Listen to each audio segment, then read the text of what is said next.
Je vais vous parler aujourd'hui sur 3 points essentiels. D'abord, le gouvernement que vous avez devant vous, représenté par le Premier ministre, chef du gouvernement, comment, pourquoi il a travaillé et souvent il y a eu des incompréhensions avec une partie de la classe politique. Il faut bien que je m'explique sur tout ça aujourd'hui. Parce qu'on a abordé une nouvelle phase avec l'installation du comité de dialogue intermalien par le président de la transition, avec l'élaboration et l'adoption des nouvelles lois organiques et tout genre qui découlent de la nouvelle constitution. Nous allons aborder une nouvelle phase de notre transition. Il est important donc que la phase passée, je vous donne quelques explications sur comment nous avions travaillé. Certains comprenaient, d'autres ne comprenaient pas, parce qu'ils estiment qu'on ne leur parlait pas suffisamment. Ceux qui nous approchent, on leur explique, c'était souvent compliqué pour beaucoup. Parce que la réalité, c'est qu'au moment où le gouvernement de transition de la rectification s'installait, quand le président prenait fonction, le 7 juin 2021, vous êtes là, la main sur le cœur.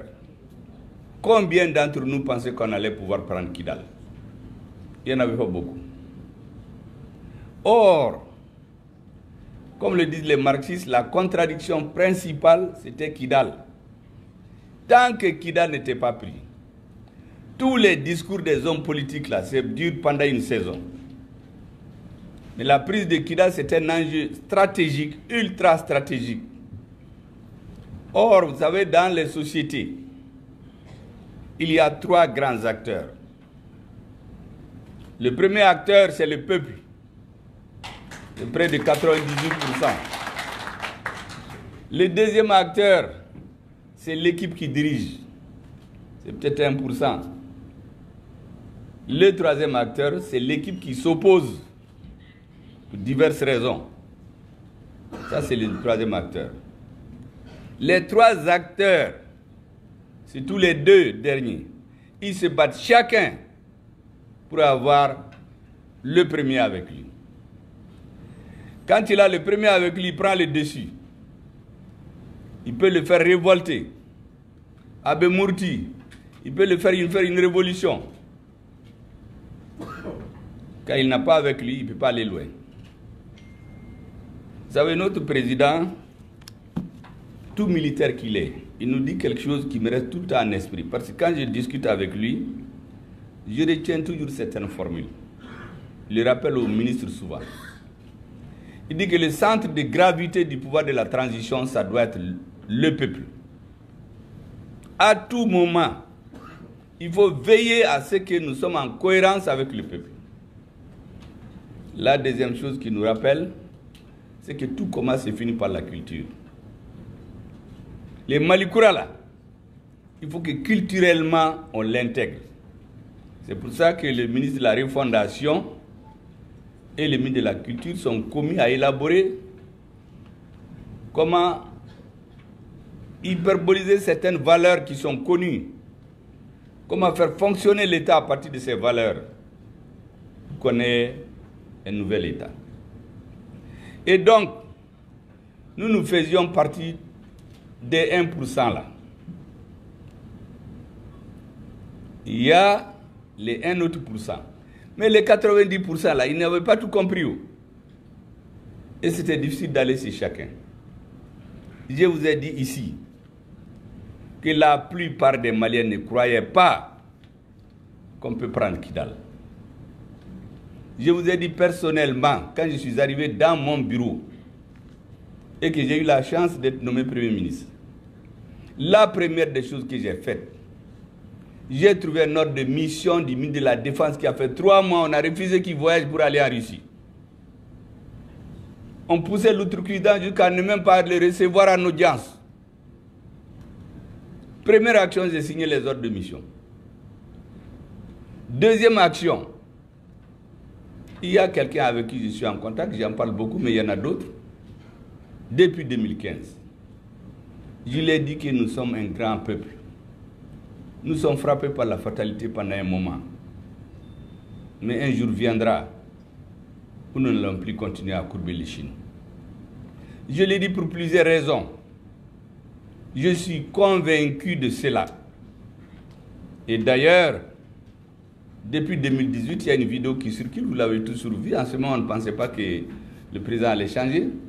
Où j'ai dit que je ne sais pas si c'est dans notre génération ou après, le peuple malien sécrétera toujours des filles ou des fils qui vont lui réciter son honneur et sa dignité. Cette vidéo, elle existe. Mais avant, tous les fils du Mali qui ont eu la chance de diriger ce pays ont parlé. Je les ai écoutés ou j'ai parlé avec eux. J'ai parlé par exemple avec Amadou Toumani Touré avant qu'il ne tombe. Le 17 mars 2012.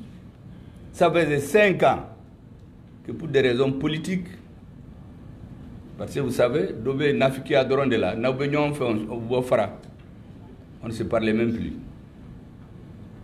Mais le 17 mars, je l'ai appelé, j'ai dit je vais vous voir. Il m'a dit qu'il est occupé, j'ai insisté parce que je me partais en campagne. Il m'a reçu. On a parlé de beaucoup de choses. Je lui ai dit, président, ne tenez pas ces élections. Même si vous les tenez, celui qui va devenir président, il va tomber, on ira vous chercher. Pour avoir trahi le Mali. On a échangé sur beaucoup de choses. À la fin, quand il m'a accompagné à la porte, il m'a pris par la main. Je sentais même que c'est un homme affaibli. Il me dit, tu sais, cousin, tout homme qui a tété le lait d'une malienne, qui a le sang malien qui coule dans ses veines, il y a des pays qui n'aimeraient jamais qu'il lève la tête. Ils ne seront rien. Est-ce que vous savez qu'en ce moment, la classe politique qui la soutenait toute, certains sont venus nous demander quelques semaines avant, alors ils lui demandaient de partir, de démissionner. Il ne peut plus rien faire maintenant. Alors que tout le monde était avec lui, le consensus, il y a même des partis qui ont été créés 9 mois avant la fin du mandat, où on a mis des notables, on dit que c'est un parti politique, c'est un parti administratif. La preuve dès qu'ATT est tombé, beaucoup ont disparu dans la nature. Il paraît que certains ont même dit qu'ATT c'est comme un corbillard, ils vont pas tirer sur un corbillard. Ils sont revenus dans la politique. J'ai dit ça, ils ne connaissent rien. La politique, c'est un art. Il ne s'agit pas de venir faire les petites affaires. Ça marche, on est content, c'est pas comme ça. C'est un art. C'est de réaliser ce qui est possible et de rendre possible ce qui est nécessaire. De réaliser ce qui est nécessaire et de rendre possible ce qui est nécessaire. Ce qui est nécessaire pour le peuple malien, c'est son unité, son intégrité territoriale. Il fallait rendre cela nécessaire, il fallait rendre possible. Et ça, ce n'est pas avec des petits calculs, un marché, une place. Ce n'est pas avec ça qu'on le fait. C'est avec des convictions fortes. Ce jour-là, il y a certains partis de chefs qui ont refusé. Moi, je dois rendre un hommage à mon aîné Dionkounda Traoré. Moi, je ne suis pas dans les mêmes partis que lui, on n'est pas sur les mêmes projets idéologiques. Mais il a dit à certains, on ne peut pas dire à Titi de démissionner. On est resté avec lui pendant tout ce temps. Ce n'est pas aujourd'hui qu'on va l'abandonner. Mais certains qui, après, sont venus danser, qu'ils sont des grands révolutionnaires, c'est eux qui nous ont dit d'abandonner à Titi. Je ferme cette parenthèse-là. Donc, quand je l'ai quitté, j'ai beaucoup réfléchi. Il y a un ancien de la section impaire de Mopti, il peut témoigner. Je suis arrivé à Mopti, je l'ai dit, ces élections n'auront pas lieu. Mais c'est pour ne pas tout perdre que je suis avec tout le monde. Je ne crois pas. Je suis revenu de Mopti le 21 mars. Arrivé à Ségou la nuit vers minuit. On avait un débat à la radio. J'ai fini à 2h, j'ai dit on va rentrer, on ne passe pas la nuit. Quelque chose va se passer à Bamako. D'ailleurs, le vieux là me dit après, mais toi tu étais au courant de quelque chose. J'ai dit, je suis au courant de rien. Je n'ai jamais pris de contact avec des militaires pour ce genre d'affaires. Même ceux qui sont à nos têtes, ils ne m'ont jamais vu avant qu'on se rencontre à Kati. Il y en a qui sont venus nous dire, oui, on a préparé les coups d'état dans les cimetières. Nous étions proches d'eux. Moi, je ne suis pas dans ça. On est rentré ici le matin de bonne heure. Effectivement, tu es tombé dans l'après-midi. Ce n'est pas fini. Ibrahim Bokar Keïta, on l'a fait tomber. Aujourd'hui, ce n'est pas bon de bien parler de lui, généralement. Mais je dois avouer quelque chose que je dois reconnaître. Je l'ai dit à certains militaires, même aujourd'hui. Le 15 mars 2015, 2002, quand on a signé l'accord là 2015. C'était bien le 15 mars, n'est-ce pas? Le 15 mai. Je ne sais pas si vous vous rappelez de la menace du représentant spécial des Nations Unies chargé des opérations, Hervé Latsous, qui a menacé le gouvernement malien de ne pas profiter du fait que certains n'ont pas signé l'accord pour aller les attaquer. Parce que ce 15 mai, il y en a qui ont refusé de signer l'accord, la CEMA avait refusé. Ils ont été les signer plus tard, le 20 juin. Et c'est là-bas qu'on a mis le poison qui divise le Mali. Donc c'était fait exprès. Quand Hervé Latsous a menacé les gens, ce jour-là, je crois que c'est la malianité qui a surgi en Ibeka malgré ses défauts. Il est venu au micro. Il a dit, monsieur Hervé Latsous, nous ne sommes pas des gueux. Nous avons une bonne lecture des relations internationales. Nous sommes un peuple d'une vieille civilisation. Nous avons existé quand d'autres, nous étions là quand d'autres n'étaient pas là. Il leur a dit qu'aucun fils du Mali n'acceptera jamais le partage du Mali. Il a dit ce jour-là, j'ai dit ça c'est la malianité. C'est l'une des rares fois, moi je lui ai envoyé un message de félicitations. J'ai dit moi je me suis senti heureux ce jour-là que notre président parle comme ça. Et en ce moment on était des petits ministres, on ne prenait même pas au sérieux. Moi j'avais mes convictions chevillées au corps depuis ce moment. Je vous raconte cette histoire des autres pour montrer seulement que ce n'est pas parce que c'est moi. Chacun d'entre vous, mis dans certaines conditions, n'acceptera jamais ce qu'on nous a réservé comme destin. Seydou Badian Kouyaté, c'est le rédacteur de l'hymne national. Vous vous rappelez ce qu'il a dit? On a même montré la photo d'Ibeka avec Hollande, il donnait des accolades. Il dit, ils n'ont qu'à faire leurs accolades. Nous avons tout le temps devant nous. Nous sommes un peuple de guerriers. On va perdre aujourd'hui. Mais les Maliens vont se préparer et revenir. Un jour, ils vont prendre. Seydou Badian l'a dit avant de partir. Le général Moussa Traoré, quand ils sont allés chez lui, quand ils ont fait le coup d'État, moi je suis allé le voir, saluer les anciens chefs d'État, parce que les militaires ont été salués à Tété, tous les chefs d'État qui ont accepté. Il était malade. Il m'a dit, j'ai de l'espoir maintenant. Ces jeunes-là que j'ai vus, aidez-les. C'est la dernière chance du Mali. Et c'est pour cela, quand on a fait 7 mois à naviguer en vue, avec des lunettes en bois, on ne savait même pas où on partait. Il m'a appelé une semaine avant sa mort. Il me dit, monsieur le président, qu'est-ce qui se passe avec mes enfants? Parce qu'il voyait qu'on se tiraillait dans la presse. Je lui ai dit, président, vos enfants se trompent. Le Mali, là, il constitue l'espoir. Mais s'ils ne prennent pas l'espoir, le Mali va les abandonner. Parce qu'ils ont choisi une voie qui est anti-dialectique, anti-historique et anti-politique. Et je l'ai expliqué.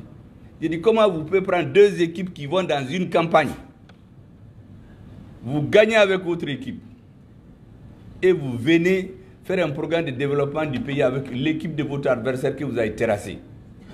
C'est ce qu'ils sont en train de faire. Ils font des réunions avec les gens de l'ancien parti, l'ancien mouvement.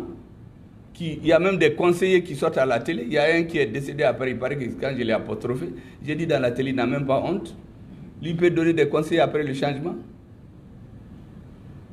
Deuxièmement, ils ne veulent pas discuter avec les forces du changement. Le changement, c'est tous les Maliens. Il faut qu'on échange pour avoir une compréhension partagée. Pourquoi Ibeka est parti? Il me dit, ah, je vais convoquer Hassimi. J'ai dit, président, vous n'êtes plus président, hein? Hassimi, c'est le chef. Il dit, ah oui, je vais l'appeler. Je suis parti. Il est tombé malade quelques temps après, il est mort. C'est pour vous dire, quand chacun d'entre vous sommeille cette fierté, nous pouvons plier, mais on ne va jamais rompre dans l'histoire. Et ce sont les enfants et les petits-enfants des messieurs que je vous ai cités là. Les Hassimi Goïta, les Sadio Kamara, les Malik Diaw, les Modibo Kone, c'est des gens qui ont vécu sur le terrain. C'est les enfants et les petits-enfants de ces gens-là. Toutes les trahisons, tous les coups de poignard, tous les doubles langages qu'on faisait imposer au peuple malien, ils l'ont vécu. Certains ont survécu parce que Dieu n'a pas voulu. On les a tous bousillés. Des balles sont venues ricocher sur leurs chargeurs. C'est pourquoi la balle n'est pas rentrée dans l'eau. D'autres, on leur a dit, si vous rentrez à Kidal, on va vous éliminer. Ils disent qu'ils vont rentrer. On a touché Paris. C'est Paris qui a téléphoné à des politiciens pour interdire au nom du Mali de rentrer à Kidal. Sinon, ils étaient prêts à mourir. D'autres sont tombés dans des embuscades. Ils n'attendent même pas d'un oreille. D'autres ont fait des années sans manger dans le grand désert. On ne peut rien leur raconter. Donc, c'est des hommes de terrain. Mais la réalité, diriger un pays, c'est plus compliqué. Un État, c'est la force et le droit. Il nous fallait avoir une force. Mais il nous faut le droit. Et le droit, là, on l'élabore ensemble. Ça, c'est la politique. Un État faible n'est pas un État. Un État, il n'y a pas de droit, n'est pas un État. Donc, on a navigué, comme j'ai dit. Je ne reviens pas sur tout. Pendant 9 mois, on était dans les eaux troubles.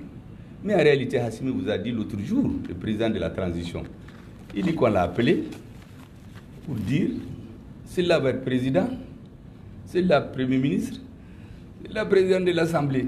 C'est ce qu'ils ont l'habitude de faire. Tous les dirigeants politiques que vous voyez là, il y en a qui partent dans les micros, ils n'ont aucune conviction. Ils ne travaillent parce qu'on leur dit. Est-ce que vous savez que quand j'ai passé aux Nations Unies, il y a un qu'on a appelé un petit déjeuner, je ne sais pas ce qu'il a mangé là-bas. En tout cas, il est sorti le lendemain, il dit oui, ce que Choguel a allé dire aux Nations Unies, ça n'engage que lui. Les Maliens ne comprennent. Ça, c'est ce qu'on lui a dit de dire. Et lui voulait venir au pouvoir. Il y en a qui se moquaient de nos militaires. Il y en a qui disaient, le Mali n'a même pas d'armée. Dès que tu tires, ils fuient. Ce sont des lapins. On se lève, on applaudit en Europe pour eux. Eux aussi veulent être présidents. Je les connais, en Beignondo. Voici ce qu'on a fait. On a travaillé notre cerveau. Avant les élections, il y a des candidats qui viennent, ils vont à Paris prendre une petite photo avec un conseiller, un illustre inconnu dans un coin des proches de l'Élysée. Ils viennent nous dire qu'il a parlé à un conseiller du président. Donc il faut que les Maliens le prennent au sérieux. On a travaillé notre cerveau. On est complexé. Là, 99% des gens sont convaincus que tu ne peux pas devenir président du Mali si la France ne te cautionne pas. Mais c'est ce mythe-là que Hassimi a cassé. Quand ils ont parlé, Hassimi leur a dit, cette fois-ci, ne revenez que président. Comment me bat? Le président du Niger, quand il a parlé la dernière fois, beaucoup peut-être n'ont pas suivi sa vidéo, moi je l'ai regardé intégralement. Dans la crise, il y a un pays européen qui a voulu intervenir. Le président français l'a appelé, il dit, hey, le Niger là c'est pour nous, c'est pas pour vous. Hein. Il ne faut pas parler avec eux. Voici comment nous prenons. Le G5 Sahel, il y a des États qui vont collecter l'argent au nom des Mali, des Africains. On collecte 100 millions, on met 90 millions en poche, on prend 10 000 francs, on va prendre des équipements vieux, on vient les mettre dans le G5 Sahel. L'officier qui ose respecter là, on le menace. S'il le refuse, on va voir le président démocratiquement élu, et puis on dit qu'il a tenté un coup d'État, on le prend, on le met en prison. Donc tout le monde est réduit au silence. C'est ça la réalité dans notre pays. Mais ça là, les Maliens n'ont pas abdiqué. Les gens sont en train de prier dans leur maison, d'autres ne sont pas d'accord. Moi personnellement, quand je suis sorti du gouvernement, en juin 2016, j'ai appelé un collaborateur, j'ai dit consacrons-nous à l'éveil des consciences des Maliens. Parce que tout le monde est en train de danser démocratie, démocratie. Le Mali n'est pas là. On a écrit un livre, je pars dans mon billet, je vais à l'extérieur, je passe les journées dans les bibliothèques. Comment on a colonisé notre pays? J'ai étudié les pas à pas, comment on a pris chaque ethnie a été soumise jusqu'à Ndrambokan.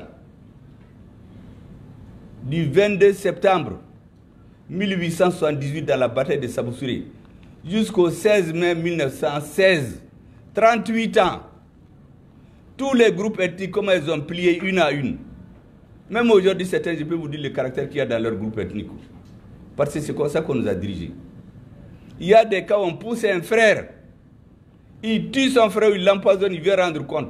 Au retour, on le tue et la tribu reste sans chef et on les colonise. On a fait 4 ans. Le livre, on l'a publié juste avant les élections de 2018. Vous la connaissez?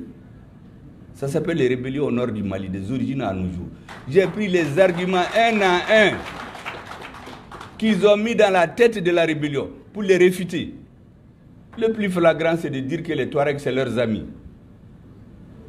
C'est là-bas que le gouverneur de Tombouctou, de Sky, mars 1893, a écrit une lettre au gouverneur de Mopti, de Tombouctou, disons. Gouverneur, il dit toutes les peaux blanches là, il faut les éliminer. C'est le terme éliminer. Il faut empoisonner les pâturages, empoisonner les puits. Tous peaux noires qui les logent, il faut les tuer. Moi j'ai des grands-pères, on les a décapités au village. Leur seul tonton, ils ont caché un Touareg dans leur maison. Leurs animaux, les mélanger aux animaux des Songoï. Parce qu'on dit qu'il faut affamer leurs animaux. Qu'est-ce qu'ils disent? Pour qu'ils meurent tous ou qu'ils abandonnent. Mars 1893. Et on voit le 15 mai 2015, Jean-Yves Le Drian qui nous, les Touaregs, nos amis, avec les Noirs, ils ont tout fait pour ne pas vivre ensemble, ils n'ont pas pu. Ce n'est pas vrai. D'ailleurs, je suis en train de faire un dernier livre qui va finir sur comment les Touaregs ont résisté à la pénétration coloniale. Vous allez voir que ce qu'ils ont fait. Moi, je n'ai pas écrit là-dessus parce qu'on les pompait beaucoup de petits intellectuels là avant. On les donne des bouts de papier, ils viennent lire dans les médias. Maintenant que le temps est venu, on va dire toute la vérité. Ce que les Touaregs et les Bellas ont fait pour embêter ces gens-là, ça c'est l'histoire. On nous a dit qu'il y a des Touaregs qui ont écrit à De Gaulle qu'ils ne veulent pas être avec le Soudan. C'est faux et archi faux. C'est 300 personnes dirigées par un certain Kadi de Tombouctou qui a écrit une lettre à De Gaulle. Il lui a dit qu'eux, ils ne veulent pas aller à l'indépendance. Ils veulent être des musulmans français. Si ce n'est pas le cas, qu'on les rattache à la Mauritanie ou au Maroc. Ils ne veulent pas vivre dans un pays dirigé par des Noirs. De Gaulle a eu la lettre. Et ça, c'est une partie de la vérité. Mais la vraie vérité, c'est que les tribus Touaregs du Nord, les Sonraï, les Peuls, se sont retrouvés devant Mamadou Madera Keïta, le ministre de l'administration de l'intérieur du gouvernement de l'autonomie interne de Modibo Keïta, pour poser la question. Ce jour-là, 9 chefs de tribus, les plus représentatifs, c'est le grand-père du terroriste en chef aujourd'hui, Al-Gaba Saga Intala. C'est son grand-père, Attaher Aghili, qui a pris la parole pour parler au nom des autres. Il a dit aux Blancs, vous nous avez colonisés ensemble, nous voulons aller à l'indépendance ensemble.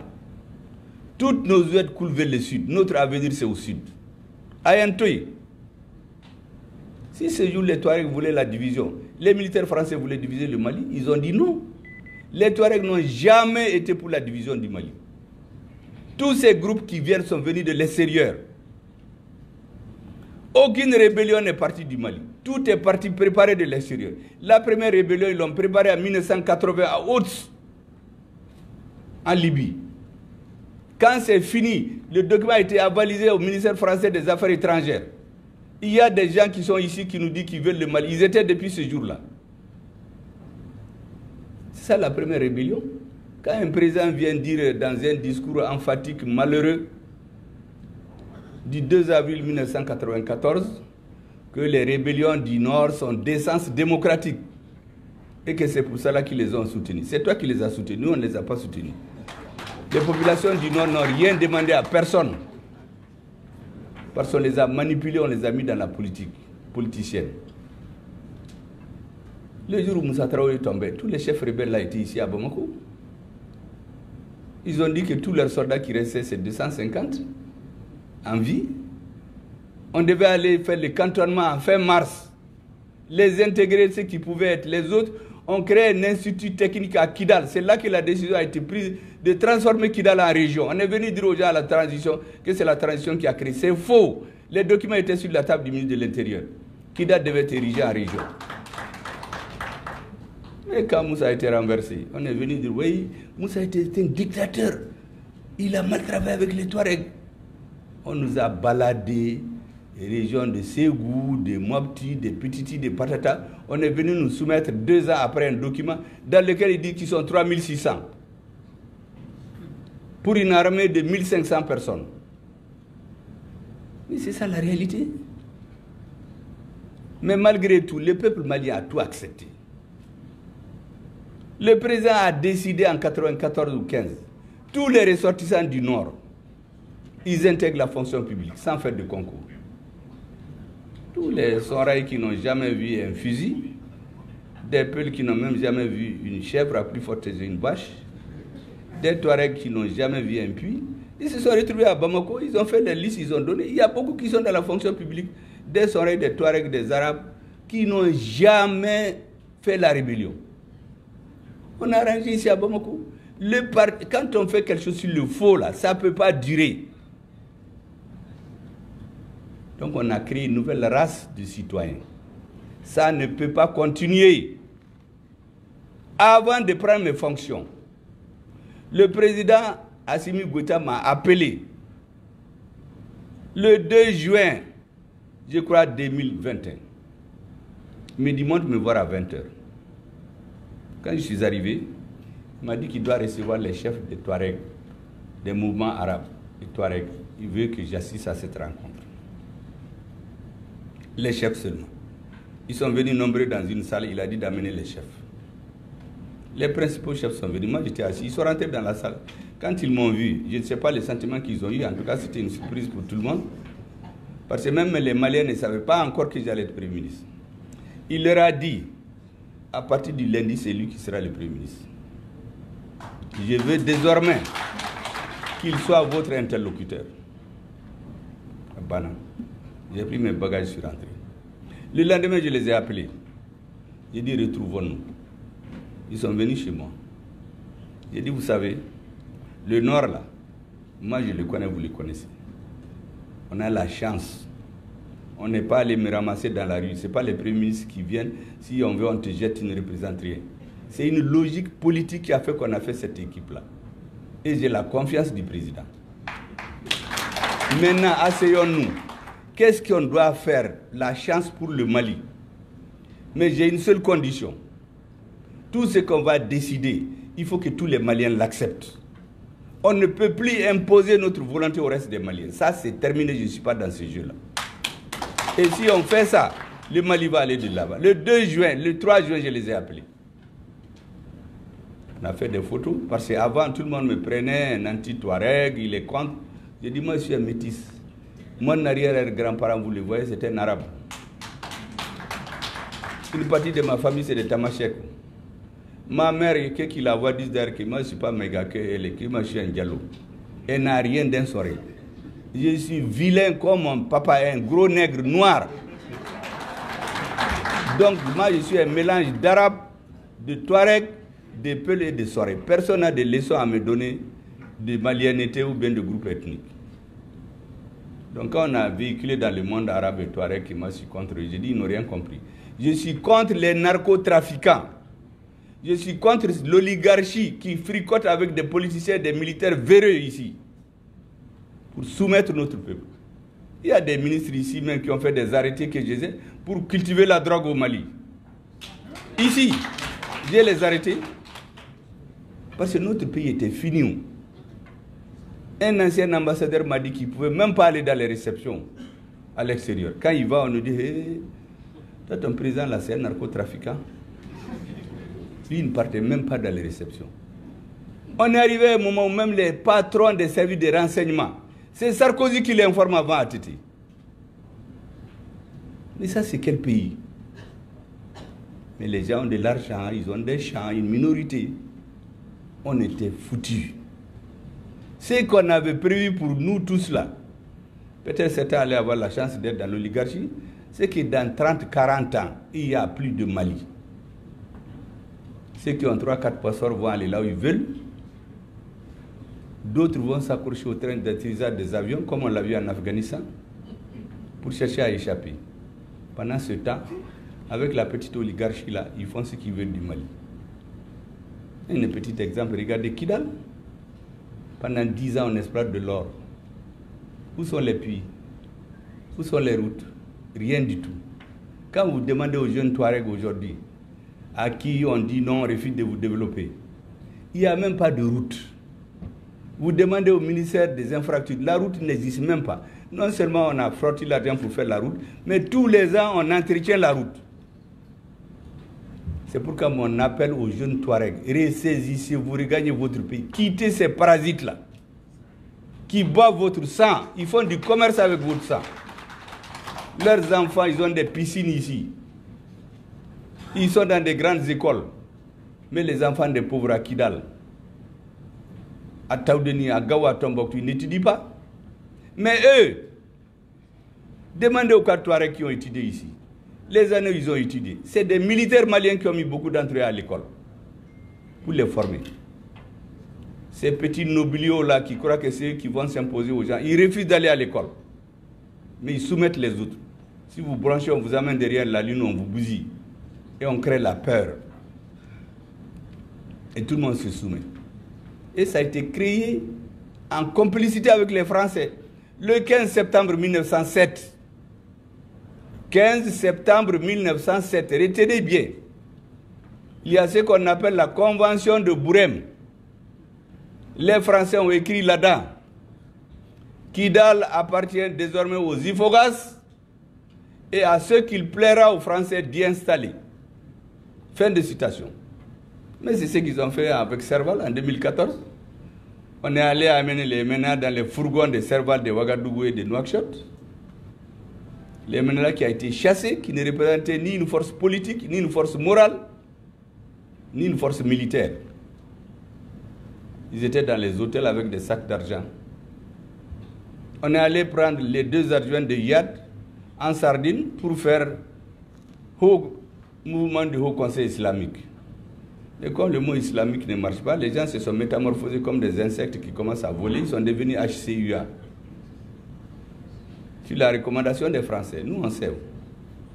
HCUA et MNLA se mettent ensemble, ils font SEMA. C'est ce OVNI-là qui a eu comme mission de détruire le Mali. Et c'est ce OVNI-là qui signe les accords. Et c'est ce OVNI de SEMA que l'État devait prendre comme partenaire.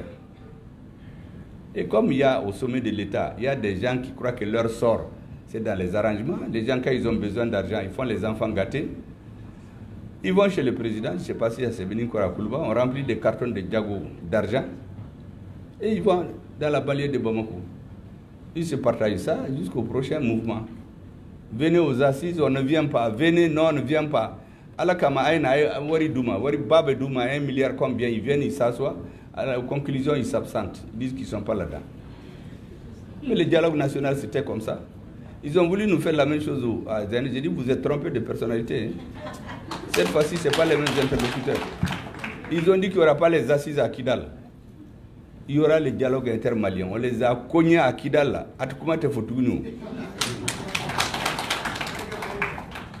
Et c'est ceux qui sont allés s'afficher avec eux, ils vont rendre compte. Parce qu'il y en a qui sont allés s'afficher avec eux à l'ouverture des assises.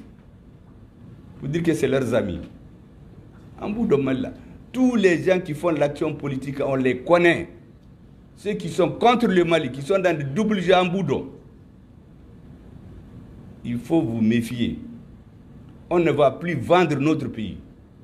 Dans quel pays vous avez vu quelqu'un qui a 4 passeports, ministre de la Défense, ministre de l'Intérieur, ministre des Affaires étrangères? Dans quel pays vous avez vu ça? Même l'Amérique, qui est un pays d'émigration par excellence. Pour être président, il faut être né d'un père et d'une mère américaine sur le territoire américain. Un Malien qui a tout ça, on le met dans les postes stratégiques. Affaires étrangères, il photographie tout ce qu'il y a aux affaires étrangères, il met dans son sac. Le jour où il n'est pas ministre, il prend, il gagne sa deuxième patrie. Le lendemain, on le nomme. Moi, je connais des gens qui l'ont fait au Mali. Ils n'ont pas chômé. Les mêmes semaines après, on les a nommés. D'autres deviennent des conseillers spéciaux. Ils rentrent dans un réseau que la France a en Afrique. Parce que leurs gens, ils les mettent en boucle. Conseillers des différents présidents, ou les BFM Benyarami, quand il y a quelque chose, ils se retrouvent et ils ont de l'argent. Ils sont effrontés. Tout le monde a perdu. Ils vont nous trouver sur leur chemin cette fois-ci. J'ai donné l'autre jour des exemples. J'en ai donné au gars du Niger. Ndeli Marcia en Songo. Barkhane sort l'argent. L'aménagement construit. Disons c'est l'aménagement qui sort l'argent. Barkhane construit la base. Et les grands ingénieurs, ils oublient de faire un forage. Tout le monde sait que l'homme, son premier besoin, c'est l'eau. A fortiori dans le désert. Les soldats maliens s'obligent de sortir aller chercher de l'eau dans les villages voisins, dans les hameaux. On scrute les lignes et un jour on tombe sur eux. On les tue tous. Ils mettent des bonbons d'explosifs dans les camions. Ils vont rentrer dans le camp. On fait exploser, on tue les soldats. Les quelques-uns qui restent en vie cherchent des secours. Pendant 7 heures de temps, ils n'ont pas de secours. On finit par les tuer. Bamako envoie une délégation avec quelques kilos de céréales et puis un peu d'argent. On pleure, on les met dans les fosses communes, on vient, on attend les prochains morts. Ceux qui ont les avions, l'aménagement et Barkhane disent qu'ils ne sont pas venus se battre. Ils refusent de donner les hélicoptères. Pendant ce temps, l'argent que le peuple malien a sorti pour acheter des hélicoptères a été détourné par quelques oligarques du système. Ils se sont partagés. Les militaires meurent, l'argent est dans leur poche. Ils deviennent des multimilliardaires. 10, 20, 30 maisons à Bamako. Dans les pays voisins, on connaît leurs maisons. Et tu parles, on te casse les reins. Un militaire, on l'a mis dans la tête. Le rêve des militaires, il faut être général milliardaire. C'est ça le rêve qu'on a mis dans la tête des militaires. Quand tu vas dans l'armée, il faut que je devienne un général milliardaire. Tu vas en politique, il faut que je devienne un politicien milliardaire. Tu vas dans les affaires, on casse des marchés de l'État, on te les donne, tu deviens milliardaire du jour au lendemain. Des matériels que l'État paye à 10 milliards, on te les donne à 1 milliard. On fait des faux papiers. Le terrain de l'ACI qui est plus de 1 million le mètre carré, on le donne à 1000 francs. On crée des riches. L'or qu'il y a là-bas, on l'exploite, on amène le tout ailleurs. Le peu qui reste, on l'amène à Bamako. Des politiciens, des militaires, on les sert. Et il y a une oligarchie qui prend le pays en otage. Et sous le couvert de la démocratie, c'est lui qui parle, on te casse les dents et tout le monde se tait. Voici la situation dans laquelle on était. Quand le monsieur Macron, sorti du sommet de l'OTAN, a menacé les chefs d'État de venir à Pau pour signer l'accord de l'existence du G5 Sahel, je n'ai pas dormi 2 nuits. j'ai écrit une longue tribune que j'ai intitulée « La faillite de l'État malien ». Qui sont les responsables et qui sont à l'origine? J'ai payé 400 000 francs de ma poche pour publier dans la presse. Après, je me suis dit, ça ne suffit pas. Si on s'est dédié à l'éveil des consciences, il faut continuer. C'est un livre maintenant, c'est une petite brochure. Tout le monde peut l'avoir en poche et lire. Et vous allez voir comment a décortiqué l'État malien. Avec la complicité des responsables ici. Ou en leur s'imposant à eux. Est-ce que vous savez qu'Alain Juppé, le ministre des Affaires étrangères de Sarkozy, il a dit là-dedans que son dernier voyage à Bamako, il est venu voir ATT. Et il a dit à ATT, si vous voulez avoir la paix, donnez l'autonomie aux Touaregs. C'est lui qui a écrit. Moi, je n'invente rien. Tout ce que j'écris là est documenté. Les accords de défense entre la France. Il n'y en avait pas au Mali. Quand Assimi est venu, on a tout fait pour les avoir. C'est sur leur site qu'on a trouvé. La lettre que le président du Mali a écrite pour demander à Serval de venir, il n'y avait pas une copie ici. Parce que c'est eux qui ont fait les lettres, ils ont corrigé, on leur a donné à signer. Mais ça, c'est quoi ça? Voici ce qu'on nous avait réservé. Et c'est pour cela qu'il y a des choses. Les 2% là, ils n'avaient pas le même langage en direction des 90% là, qui ne comprenaient pas beaucoup de choses. Parce que comme je vous l'ai dit, la plupart d'entre vous ne pensaient plus qu'il était possible de prendre Kidal. Il y en a qui vont dire aujourd'hui non, non, mais la vérité c'est qu'on ne pensait pas.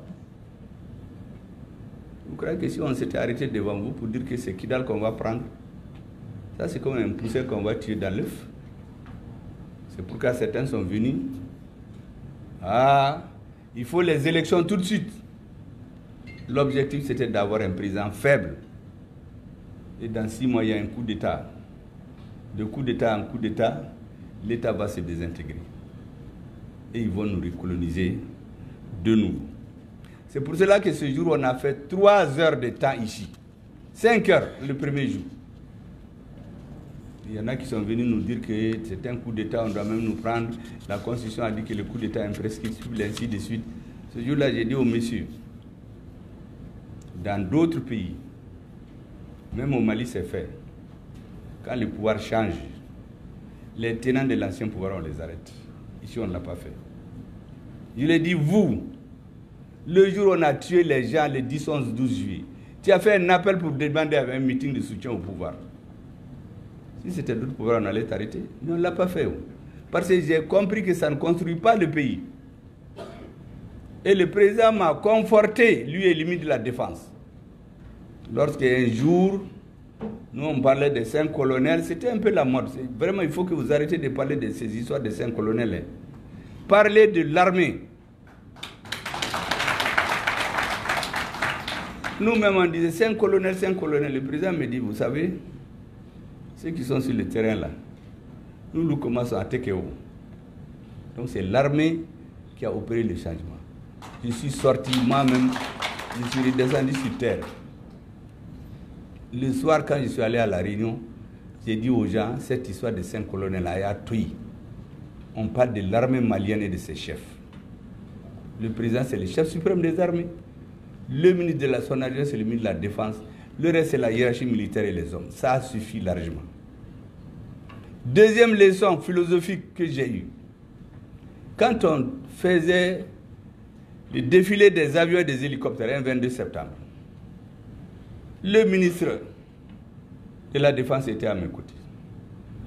Je regardais avec beaucoup les yeux rouges les anciens chefs d'état-major dont on se moquait avant. Bien sûr, ils n'avaient pas les moyens. J'ai dit, mais qu'est-ce que ces gens-là pensent? Et là, le ministre de la Défense m'a dit, monsieur le Premier ministre, ces gens-là, c'est les mêmes gens que nous. Juste, on est dans d'autres situations. On ne leur donnait pas les moyens. Ils allaient faire la même chose, sinon mieux que nous. Ça veut dire que ils sont maliens et surtout. Je suis retourné, j'ai dit aux gens, ces militaires-là, vous croyez qu'ils sont là pour tirer l'île qui est drôle? Ils sont plus philosophes que nous. Les anciens militaires dont les faux types là se moquaient, qui cherchaient le pouvoir là, il faut les réhabiliter. On les trompait. On vous prend, on vous dit 200, on vous envoie au Gosago. Dans la voiture, il n'y a que 100. Il y a des escrocs qui détournent l'argent. Sur les 100 qui vont, on nous donne des fusils à 50. Les 50 qui arrivent là-bas, au lieu d'aller avoir beaucoup de balles, on leur donne, il n'y a rien que dans leur chargeur. Mais les terroristes et leurs sponsors se renseignent. Ils se rendent compte qu'il n'y a que 50 personnes qui n'ont même pas de fusil. Et ils vont s'armer, ils viennent tomber sur eux un jour. Ils vont... 2 minutes après, ces balles sont finies. Ou bien ils fuient ou on le tue. Mais ça, c'est les politiques qui font ça, ce n'est pas les militaires. Les militaires n'achètent pas les hélicoptères, ils n'achètent pas les balles. Donc c'est les politiques qui ont trahi notre peuple, ils ont trahi notre armée. On a fait des combinaisons avec quelques hommes politiques véreux pour soumettre le Mali. J'ai compris que notre armée, c'est une armée de guerriers. Elle a été trahie. Et qu'est-ce qui a changé à partir de 2021? C'est la même armée, c'est les mêmes terroristes, mais les chefs ont changé. C'est tout. Le leadership, c'est ce qui a changé.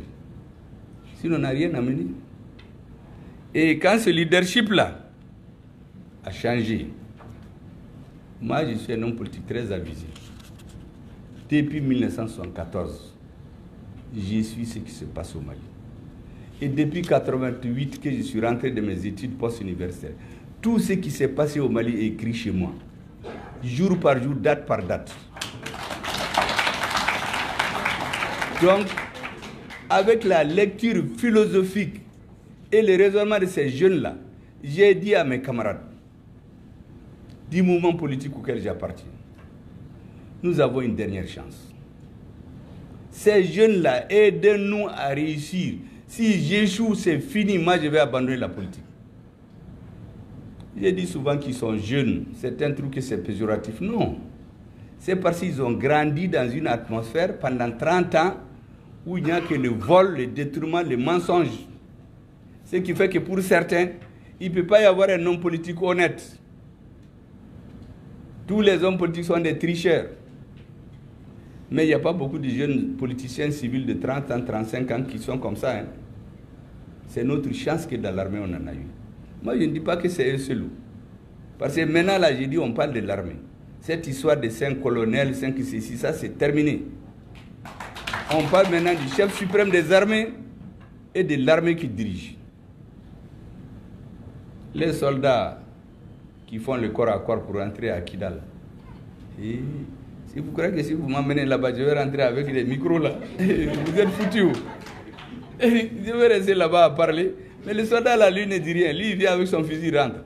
C'est pourquoi quand le président nous dit, si on veut construire un pays, Beki Joy Joyara là. Moi, je vais haranguer les foules, mais allez faire le corps à corps avec les terroristes là. Mais le Mali est foutu. Vous aurez compris, depuis le mois de juillet, tous mes discours, les deux tiers, c'est sur l'histoire. Parce qu'on nous a volé notre histoire. C'est la méconnaissance de l'histoire qui est à la base de nos problèmes. Et regardez le premier gouvernement de la rébellion. Les Français se sont organisés, tous les groupes ethniques Touareg, comme ils connaissent les contradictions qu'il y a entre eux. On les a mis dans le gouvernement intérimaire. Tous. Même les Oulimédènes qui n'ont jamais participé à la rébellion. Ils ont un ministre là-dedans. Pour que tous les Touaregs s'entendent pendant un temps. Mais les chefs là, c'est leurs gens. Tout ça, c'est un travail politique que les gens ne comprennent pas. Les bouts de documents qu'ils leur donnent, vous êtes nos amis, c'est nous qui vous aimons. Il fallait décortiquer cette machine infernale de mensonges de l'histoire pour nous opposer. Ensuite, quand il y a eu les fameuses élections, le 30 avril, j'ai fait un numéro. Ça s'appelle l'heure le refus d'obéissance a sonné. Nous n'obéissons plus à ce régime-là. J'ai payé, j'ai publié dans la presse, cet article-là existe. Tout ça s'est fait avant les mouvements qui sont venus dire qu'Ibeka parte. Parce que quand je regarde ce qui se passe à la télé, je ne dors pas. Dieu a fait que, à l'occasion de ces élections, la preuve a été faite qu'on est fini.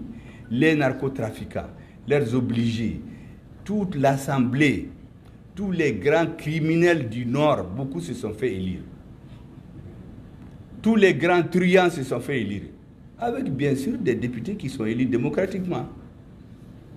Il y a même des députés, je vous l'ai dit, qui siègent depuis 1992, élus avec 80% de suffrages. Vous savez combien ont voté 3 personnes? Dans toute la circonscription, il y a 5 votants. Il y a un qui a voté contre lui. 4 ont voté pour lui, parmi lesquels lui-même. Donc il a eu 3 votants.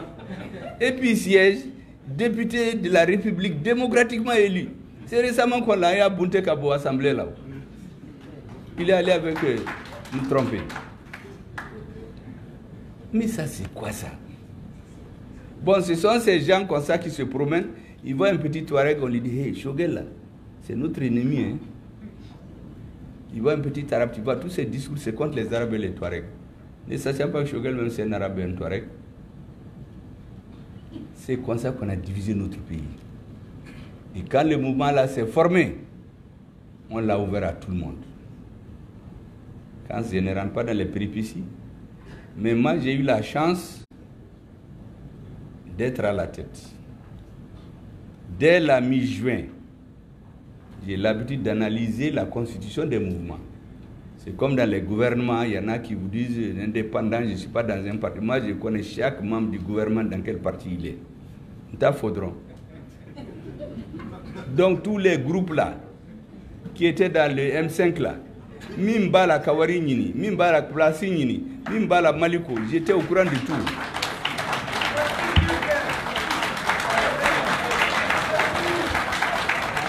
Donc la première tentative de division s'est faite en début juillet. Quand j'ai entendu ça, je me suis levé la nuit à 22 h. J'ai pris ma voiture avec mon chauffeur. Je suis allé chez l'imam Mahmoud Diko. Je lui ai dit que je vais à Nyoro. J'ai mon chauffeur, je lui ai dit qu'on va à Kati. Arrivé à Kati, j'ai dit qu'on va à Kolokani. Arrivé à Kolokani, je vais à Djidjen. Il dit, hey, moi je sais qu'on va à Nyoro. Tu ne me dis pas la vérité. On est arrivé à Nyoro vers 4h30. Le shérif m'a reçu après sa prière, vers 6h. Il me dit, mais pourquoi tu es venu? Il dit, je suis venu demander une seule chose. J'ai appris que le vendredi, vous voulez dire aux gens de ne pas marcher.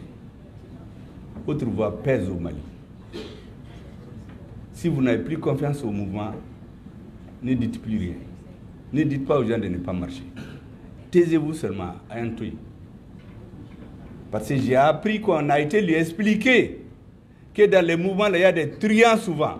Ce n'est pas pour le changement. Et lui, il dit qu'il faut que ça change. Si c'est pour changer pour le Mali, il n'appelle pas à marcher pour arranger les problèmes des gens. Il me regarde. Il me dit, mais toi là, tu as quitté Bamako dans l'insécurité pour ça seulement? Parce que moi, on attaquait les gens sur la route. Il a souri. Il dit à ses enfants, vous savez, ce monsieur-là, c'est comme les arbres qui poussent jusqu'au loin dans le sol. Celui qui a la tête là, c'est une plante rampante. Celui qui a la tête du Mali. Il faut qu'il ait un arbre sur lequel Abéouli. Il me dit, donne tes mains. Il m'a fait les bénédictions. Il me dit, mais tu vas me prendre un engagement. Est-ce que vous aussi, si vous sortez, vous ne retournerez plus jusqu'à ce qu'il y ait Bekakata? J'ai dit, même s'il reste un dans la rue, ça va être moi. Le 6 juillet 2021, parce que moi j'écris tout, hein. Les gens qui viennent inventer des histoires maintenant dans les médias, c'est pas comme ça. Quand on veut faire du sérieux, on le fait sérieusement. Ça, c'est la première fois. Je suis venu, il est content que dit que je suis parti. Ce jour-là, j'avais rendez-vous, une réunion du FSD à 17 h et une réunion du M5 à 19 h. J'ai été à la réunion du FSD. Les premières salves des gens qui devaient me détruire sont sortis. Donc certains qui travaillent, pour qui on sait, en tout cas moi je savais, ont pris la parole. Ils ont fait 10 minutes de réquisitoire que je suis un traître. La jeunesse du mouvement n'a plus confiance en personne. Il faut qu'ils changent. Ils ont bavé quand ils ont fini. Ils ont embobiné beaucoup de jeunes du M5, du FSD qui étaient fâchés d'ailleurs. Mais qui ne savaient pas ce qu'il y avait derrière. Le monsieur, il a passé la nuit avec Karim. Il le rencontre à l'ambassade de France. Quand il a fini, il a dit, monsieur, vous savez, moi, je fais confiance à la jeunesse. Le reste, je ne vais pas faire de commentaires. Donc, il n'y a pas eu de bataille faute de guerriers. J'ai quitté la scène, il n'a pas pu se battre avec moi. Et j'ai continué le reste du débat. Les jeunes, à la fin, ont compris. J'ai été à la réunion du M5 à 19h. On a fini. Il y a quelqu'un qui a demandé à me voir. Vous savez, les réunions politiques, on peut prendre 5-10 minutes de retard. Il est arrivé chez moi, il dit que lui n'attend pas. Ma femme lui a dit qu'il est en train de venir. J'ai failli faire un accident. Quand je suis venu, je l'ai appelé, il me dit, non, nous sommes au pouvoir, nous on n'attend pas les gens. Qu'est-ce que ça veut dire? Il dit, mais ma femme, c'est ta grande soeur, tu étais avec son petit frère, et puis attends-moi dans le salon. Eux, ils n'attendent pas quelqu'un. C'est les gens qui attendent le pouvoir. Le monsieur, il a fui, il est dehors actuellement. On a trouvé chez lui plus de 5 4x4 dans sa maison. Pendant que les autres Maliens marchaient à pied. C'est des gens comme ça qui nous ont pris en otage. Moi, c'est récemment que j'ai vu qu'il a fui. Hein. Sinon, moi, depuis ce jour l'année à Barré, j'ai dit, celui-là, il ne peut pas être un dirigeant. Mais il va prendre Kuna. Nous sommes au pouvoir, on fait ce qu'on veut. J'ai dit, mais tu es un petit frère, écoute-moi. Non, non, non, non. Il n'y a pas d'histoire de petit frère en tout. Moi, je suis au pouvoir. On est parti. Après, j'ai remarqué qu'il y a des gens, chacun avait un objectif. Les militaires qui meurent là, ce n'est pas l'affaire de certains. Certains voulaient juste remplacer Ibeka, faire d'Ibeka sans Ibeka.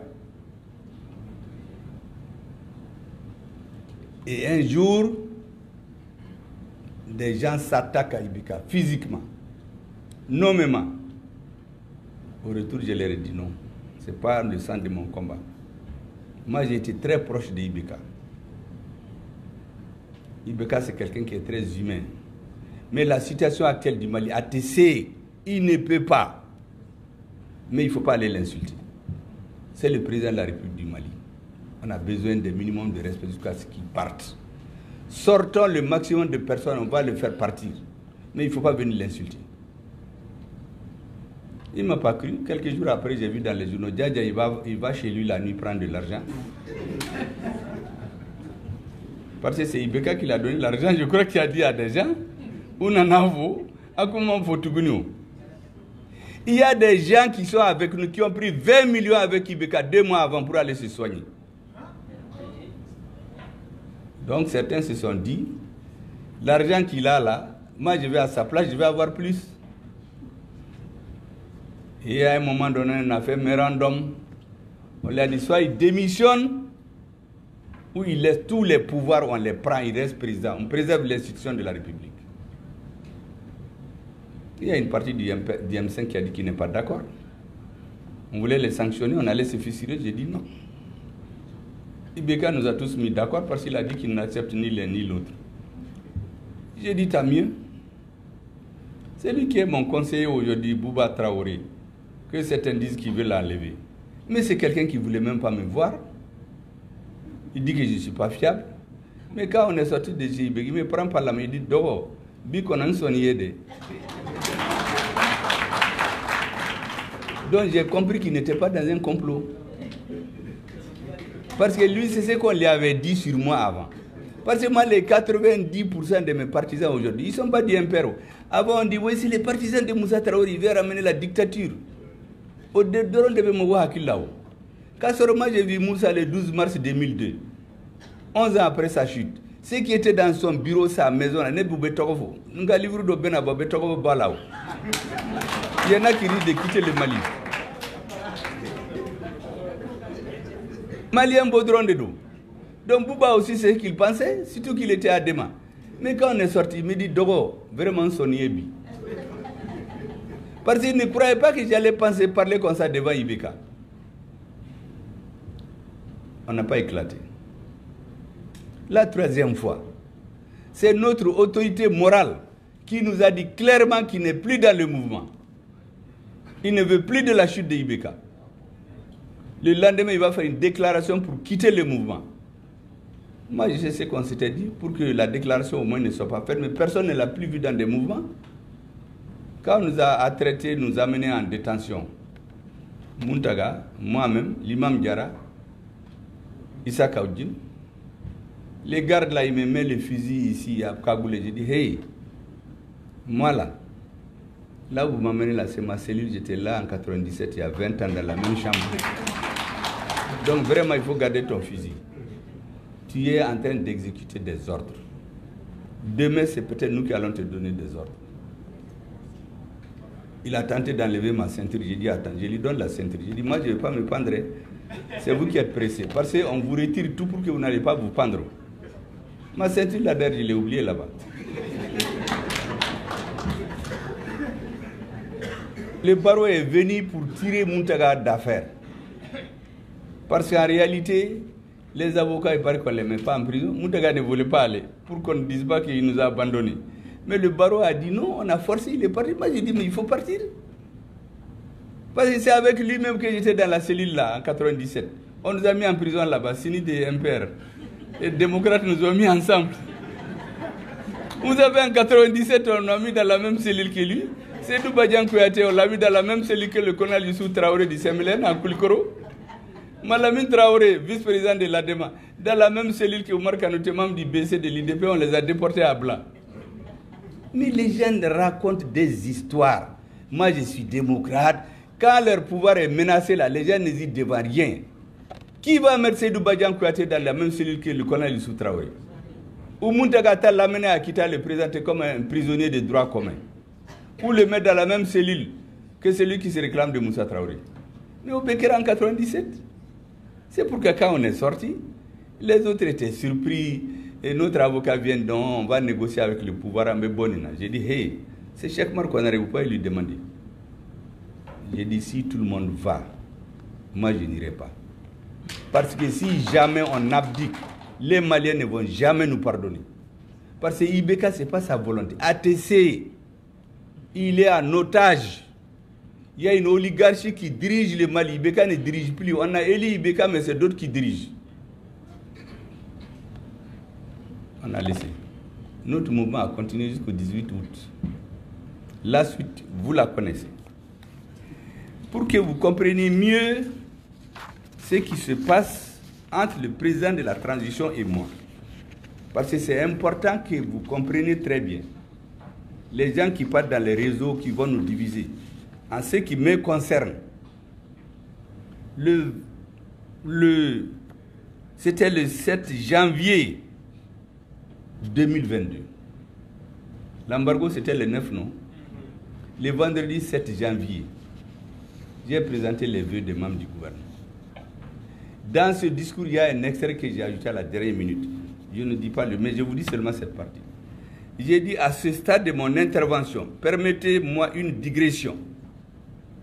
En effet, pendant 40 ans de ma vie politique active et intense, j'ai toujours cherché, obstinément, j'ai prié Dieu tous les jours, parfois même dans les rêves, d'une rencontre avec un ou des patriotes, avec lesquels nous pourrions cheminer ensemble un moment pour réaliser de grandes choses pour le Mali, mon pays qui m'a tout donné.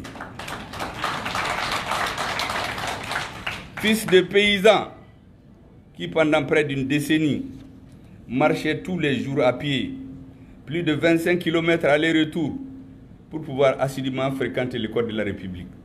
Parfois sans manger quand les cantines scolaires n'étaient pas provisionnées. Ce rêve de plus de 40 ans s'est réalisé en partie le 7 juin 2021 lorsque vous m'avez gratifié de votre confiance en me nommant Premier ministre chef du gouvernement. Ce jour-là, Monsieur le Président, en sortant de votre bureau, je sentais tout le poids de la charge que vous venez de poser sur mes frêles épaules. Ce jour-là, Monsieur le Président, je voyais défiler sous mes yeux comme dans un film, les images de ces milliers de fils de paysans, d'éleveurs, de pêcheurs, de petits commerçants, qui ne peuvent plus aller à l'école comme moi il y a de cela 60 ans, ne peuvent plus aller cultiver leurs champs, ne peuvent plus aller paître leurs animaux, ne peuvent plus aller à la pêche, ne peuvent plus aller dans les foires pour échanger leurs produits. Ce jour-là, Monsieur le Président, je voyais défiler comme dans un film de cauchemar sous mes yeux les images de ces vaillants soldats de l'armée malienne, certains dans la fleur de l'âge, tombés sur le champ d'honneur, parfois enterrés dans des fosses communes, sans sépulture digne de ce nom. Je pensais avec une douleur infinie et une compassion à leurs enfants, trop tôt devenus orphelins, à leurs épouses, trop tôt devenues veuves éplorées inconsolables, à leurs parents et amis, trop tôt endeuillés et dans la douleur. Je voyais, Monsieur le Président, bien entendu, les images de ces milliers de Maliennes et de Maliens de l'intérieur de la diaspora qui ont bâti le pavé des mois durant, pendant le soleil, sous la pluie, souvent face à des agressions physiques, et pour certains aller jusqu'au sacrifice ultime, en donnant leur vie pour que naisse le nouveau Mali, le Mali croix. Monsieur le Président, je pensais surtout à la place du Mali dans le concert des nations africaines. Jadis respecté et craint, qui est devenu depuis quelques années le grand malade d'Afrique de l'Ouest, souvent même la risée des autres nations. Ce jour-là, Monsieur le Président, je me suis engagé en faisant le serment pour moi-même, en me faisant, disent le serment, en priant Dieu le Tout-Puissant, le Miséricordieux, de ne pas vous décevoir, de mériter chaque jour votre confiance, de ne pas décevoir les Maliennes et Maliens qui, par millions de l'intérieur de l'estorat, ont fondé leur espoir sur l'entente du couple, j'allais dire le duo président-premier ministre de la transition, pour faire aboutir leurs aspirations de redressement du pays. L'équipe gouvernementale que j'ai formée immédiatement sous votre autorité s'est depuis engagée dans une véritable course contre la montre face aux multiples et variables défis, difficultés qui assaillent notre pays, meurtri depuis des années de violence, de souffrance et d'humiliation de toutes sortes. Pour réussir cette mission, je voudrais, avec votre autorisation, Monsieur le Premier ministre, Monsieur le Président, saluer ici, devant vous, l'engagement patriotique, l'abnégation, l'esprit de sacrifice et de don de soi de chaque membre du gouvernement, avec une mention spéciale pour les femmes que j'appelle les Amazones du gouvernement. Je voudrais à retour remercier chacune et chacun d'entre eux, pour le respect et la considération dont ils ont toujours fait montre à mon endroit, tous les jours et tous les instants. Ça, c'est un extrait de mon discours le 7 janvier 2022, 2 jours avant l'embargo. Vous savez le danger qui se profilait. Il fallait raffermir les rangs et montrer que nous n'avons peur de rien sauf de Dieu. Vous savez que ceux qui ont créé les M5 Malikoura, c'est ce même jour qu'ils ont fait une tribune qu'ils nous ont envoyée pour dire que la transition a échoué. Pour que dans une semaine, quand le gouvernement tombe, ils disent qu'ils n'étaient plus là-dedans. Cette tribune, je l'ai. Je ne fais pas de commentaire, je constate juste la coïncidence. Le 7 janvier.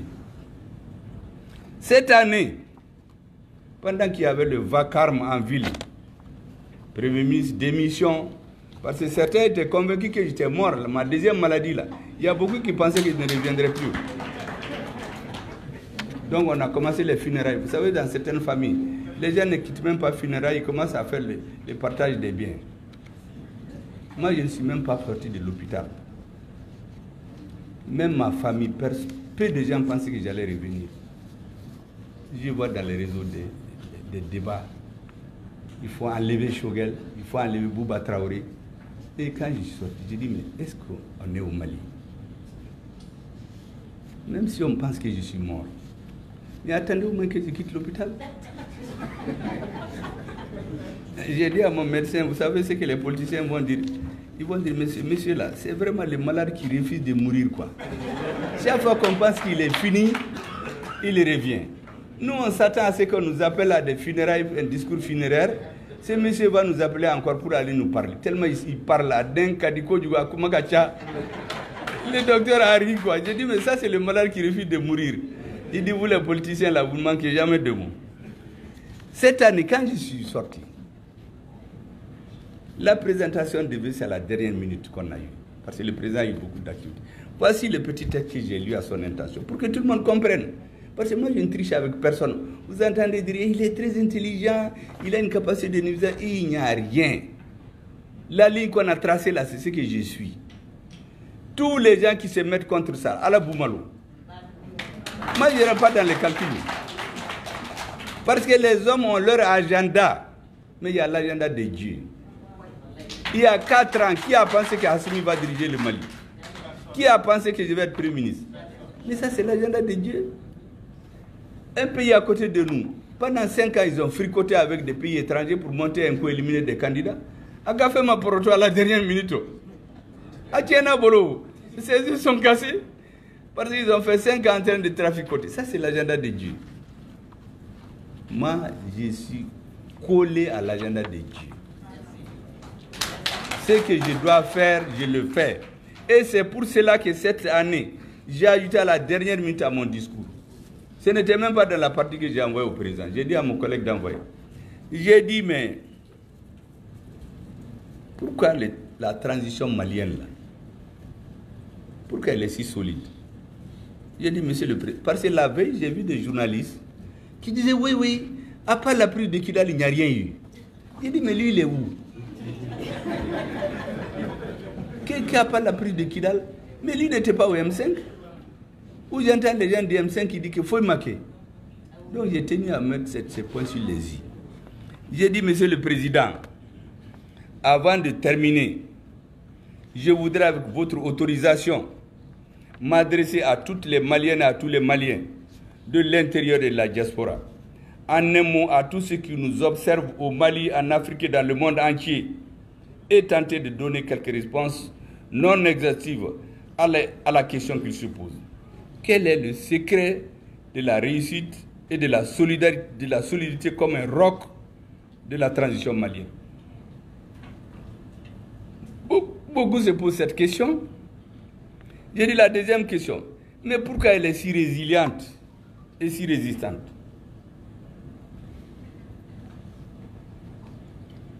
Et vole de succès en victoire historique, malgré les obstacles et les adversités de tout genre, au point que le Mali est regardé et admiré partout. Quel est leur secret? Moi, j'ai voulu répondre à ces questions pour fermer la bouche à ceux qui ont des lunettes. Je ne sais même pas, ce n'est même pas en bois, parce qu'ils ne voient rien.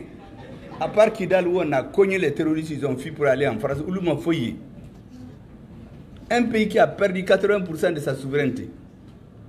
Et Benissigika faut marquer. Donc j'ai dit, le principal secret, monsieur le président, réside dans votre leadership et sa qualité, dans votre perception de la mission noble que l'histoire et le peuple malien vous ont confiée en tant que citoyens et celle de vos compagnons d'armes. Je l'ai déjà dit. C'est le même pays, c'est les mêmes terroristes, c'est les mêmes sponsors. On a diminué nos moyens. Qu'est-ce qui a changé? C'est le leadership. On a un nouveau président qui s'appelle Assimi Goïta, peut-être qu'il va prendre un autre rôle un autre jour. En tout cas, c'est la qualité du leadership et ses rapports avec les gens. Moi, je suis très franc avec lui. Je ne vais pas faire le premier Béni-Bibi là. Quand quelque chose ne va pas, je le lui dis dans le respect. Il y a des mal. Ah, tiens, foyer. On s'en va dire que tu es un homme. N'est-ce pas? Ni me tiens, foyer, un peu sigimba, foyer, un peu bien. Ni fin sera yoro dola, c'est lui le président, il va total. N'a pas fait kata avec Cotonio Wantala.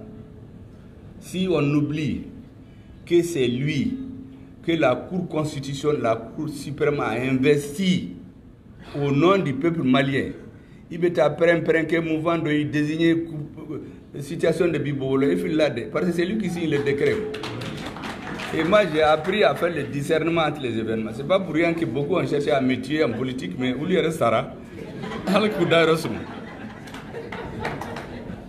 Donc le président avec ses compagnons d'armes, leur façon de faire, c'est ça le secret principal du Mali. Ils se sont rendus compte que la première fois, ils se sont trompés et on a essayé de redresser. J'ai dit la deuxième qualité réside dans la solidité à toute épreuve du couple président-premier ministre de transition. Combien de fois des coups ont été montés pour qu'on se sépare? Il ne dit rien. Vous vous rappelez quand le nouveau gouvernement a été formé? J'ai réuni les ministres pour la première fois. J'ai dit, messieurs les ministres, on a parlé du nationalisme, de notre histoire. Ça ne suffit pas. Pensons au développement économique et social, parce qu'au début là-bas, mais il y a des ignares triomphants, comme je les appelle, qui sont tapis dans les institutions, dont le seul objectif c'est de me déstabiliser, parce que moi je les connais depuis au M5. Hein. Tous ceux qui faisaient les double-G, qui travaillaient pour 1, 2, 3 pays, qui partaient rendre compte à la sécurité d'État et autres, je les connais. Donc eux, leur objectif, c'est de discréditer le Premier ministre. Ah, ils sont dans ce blanc, monument de Bala, il a dit qu'il a laissé les militaires. Heureusement, 2 jours après, le président a été à Caille. Il leur a donné un coup tellement fatal, je crois qu'on n'entend plus parler de personne. C'est la preuve que nous travaillons sous son autorité. Et si quelque chose ne va pas, on le corrige. Celui qui ne vaut rien dans le monde, c'est celui qui ne travaille pas. Il faut travailler, quand vous faites des erreurs, vous corrigez. Donc la solidité à toute épreuve, comme un roc. J'ai dit 2 hommes au parcours différent. Il est jeune de 38 ou 40 ans. Mon premier fils, il vivait aujourd'hui, il est né en 1978. Il est plus âgé qu'eux tous. Donc je peux dire que ce sont mes enfants. C'est pourquoi je disais que c'est les petits-fils de Moussa Traoré, de Sidou Badian Kouyaté, de Ibrahim Bokar Keïta. Ils sont entrés comme Monebo ou là. D'outre-tombe, ils doivent être fiers d'eux. Donc j'ai dit, ces 2 hommes au parcours c'est différent, mais qui sont intimement liés par le fort désir et l'ardente obligation de faire de la politique dans l'intérêt supérieur et exclusif du Mali. Construire le nouveau Mali, le Marikoula, et ce, dans toutes les dimensions d'un État moderne, dans le concert des grandes nations du monde. En d'autres termes, réaliser ce qui est possible et rendre possible ce qui est nécessaire. Je vous ai toujours dit que c'est ma définition que je me donne de la politique. Réaliser ce qui est possible et rendre possible ce qui est nécessaire. Ce qui est nécessaire, c'est l'unité du pays.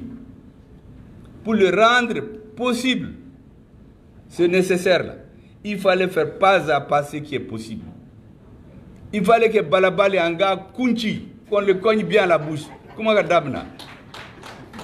fallait que les terroristes ont les bouts de Kidal. Parce que tant que Mabo Kidal a tombé Koumaï, ça c'est ce qui était possible. Mais ce qui est nécessaire, c'est l'unité du Mali. Donc on était liés par ça. Voilà, mesdames et messieurs, c'est pour cela que, quand, en d'autres termes, réaliser ce qui est possible, rendre possible ce qui est nécessaire, pour le Mali, grande nation de civilisation plus que millénaire, fière de son passé, décidée à affronter le présent avec courage et détermination sans faille, pour lever tous les verrous et obstacles dressés depuis quelques années sur ce chemin et qui demeure confiante à l'avenir. Effectivement, nous devons avoir confiance. L'armée nous a restitué notre confiance. La troisième raison de la solidité de la transition malienne réside dans la mise en œuvre et dans la portée des grandes décisions que vous avez prises durant la période critique charnière 2021-2022. Vous vous rappelez bien qu'il m'a envoyé aux Nations Unies pour porter son message et celui des Maliens. Vous vous rappelez qu'il a décidé de nous accompagner et instruire au gouvernement de tenir les assises nationales de la refondation. Mais quand on venait, il y avait un complot à l'intérieur qui dit qu'il ne faut pas des assises. On a fait des séminaires avec des résolutions bidons, comme on sait bien les faire au Mali, avec des individus que je connais. Je leur ai dit que c'est des fraudeurs patentés. C'est eux qui vont venir nous dire ce qu'on doit faire. Le président a dit, tenez les assises. L'avantage des assises, c'est quoi? Ils ont leur idée, les CNSP. Les mouvements politiques, ils ont leur idée. Mais le peuple a ses idées. C'est tout ce qu'on a mis ensemble. Et ça, c'est sa confiance. Mon départ à New York, c'est sa confiance. Et l'embargo, le 14 janvier 2022. Ces trois décisions ont été fondamentales. Toute personne qui ne voit pas ça ne comprend rien du tout. L'armée malienne, comme elle se doit, elle a engagé ce que j'ai appelé la grande offensive stratégique à partir de mi-décembre 2021. C'est à cette période aussi qu'on a commencé les assises. Ces décisions, Monsieur le Président, ont trait aussi à votre choix de placer entièrement votre confiance en votre Premier ministre et de lui donner carte blanche pour aller exprimer vos préoccupations et les attentes du peuple malien à la 77e session de l'Assemblée générale des Nations unies à New York le 25 septembre 2021. Ces décisions ont trait également à votre choix d'instruire au gouvernement de tenir les assises nationales de la refondation dans le courant de 2021, afin de pouvoir disposer d'une boussole sûre pour construire le Mali, pour conduire le Mali vers des rivages plus sûrs que souhaitent et vers les Maliens. Ces décisions, Monsieur le Président, ont trait à la réussite de la grande mobilisation du 14 janvier 2022.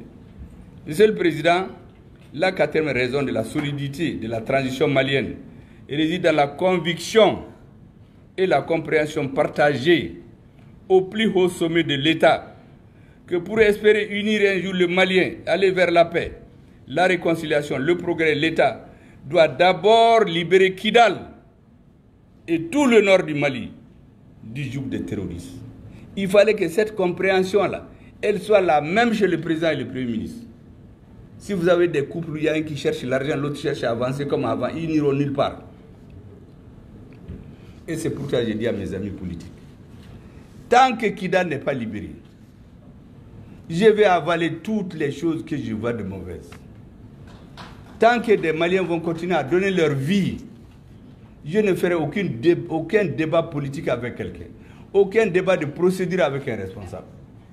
Les ministres sont là. Il n'y a aucun ministre dont j'ai cherché à censurer les décisions. Jamais. Moi, j'ai été dans les gouvernements plusieurs fois, j'ai voulu nommer des gens, on a refusé. Mais il n'y a pas un ministre qui peut vous le dire aujourd'hui. Il a voulu nommer des nominations, le Premier ministre a refusé.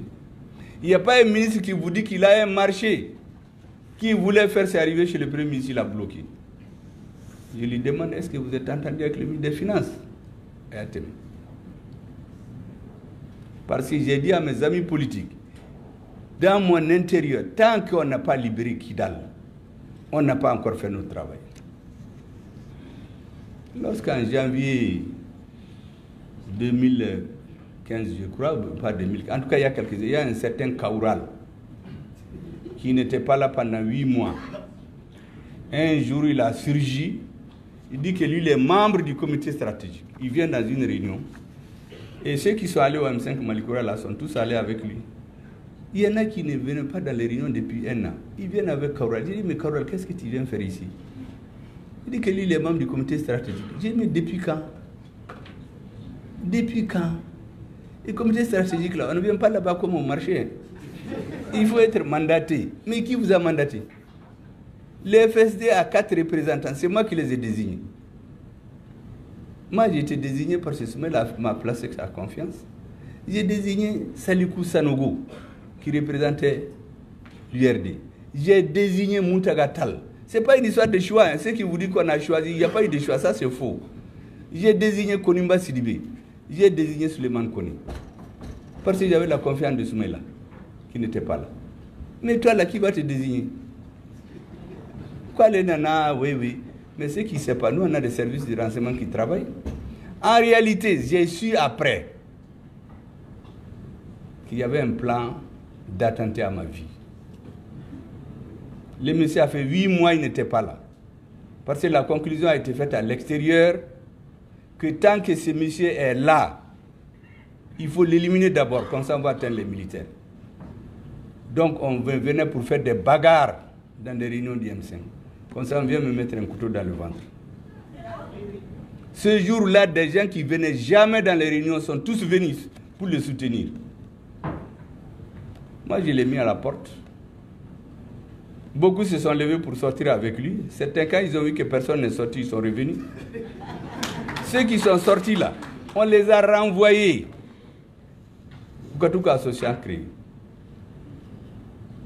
Vous savez, il y a des gens qui sont venus dans la politique il y a 10, 20 ans. Ils croient que c'est l'argent, le ho-ha-ho. Quand vous ne nous entendez pas, ils viennent crier sur les tables.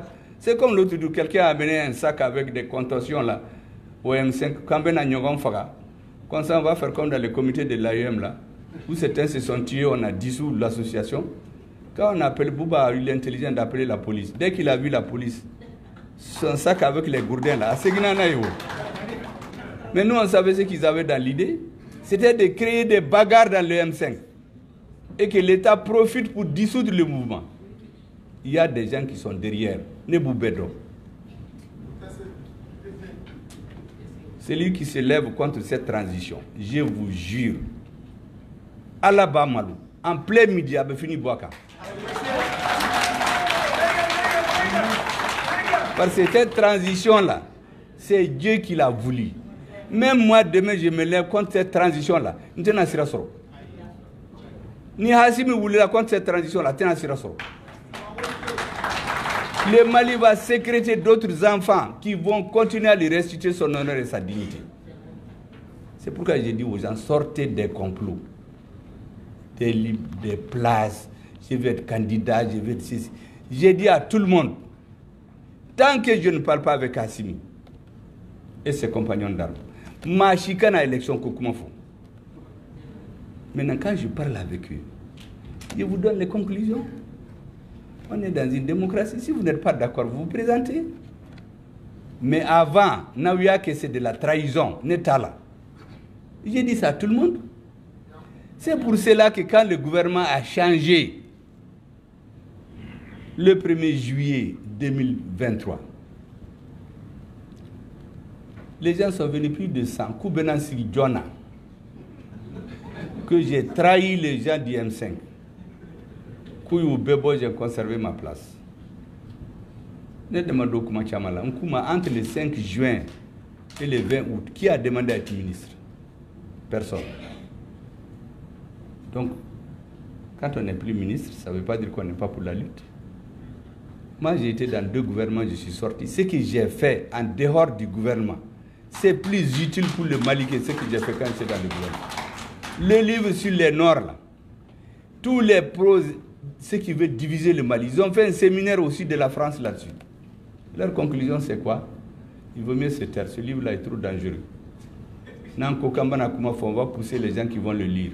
Parce qu'il a porté plus de tort au combat de la rébellion que toutes les armées du monde. Parce qu'il a délégitimé leur combat. J'ai vu leur argument 1 an, je les ai démontés historiquement.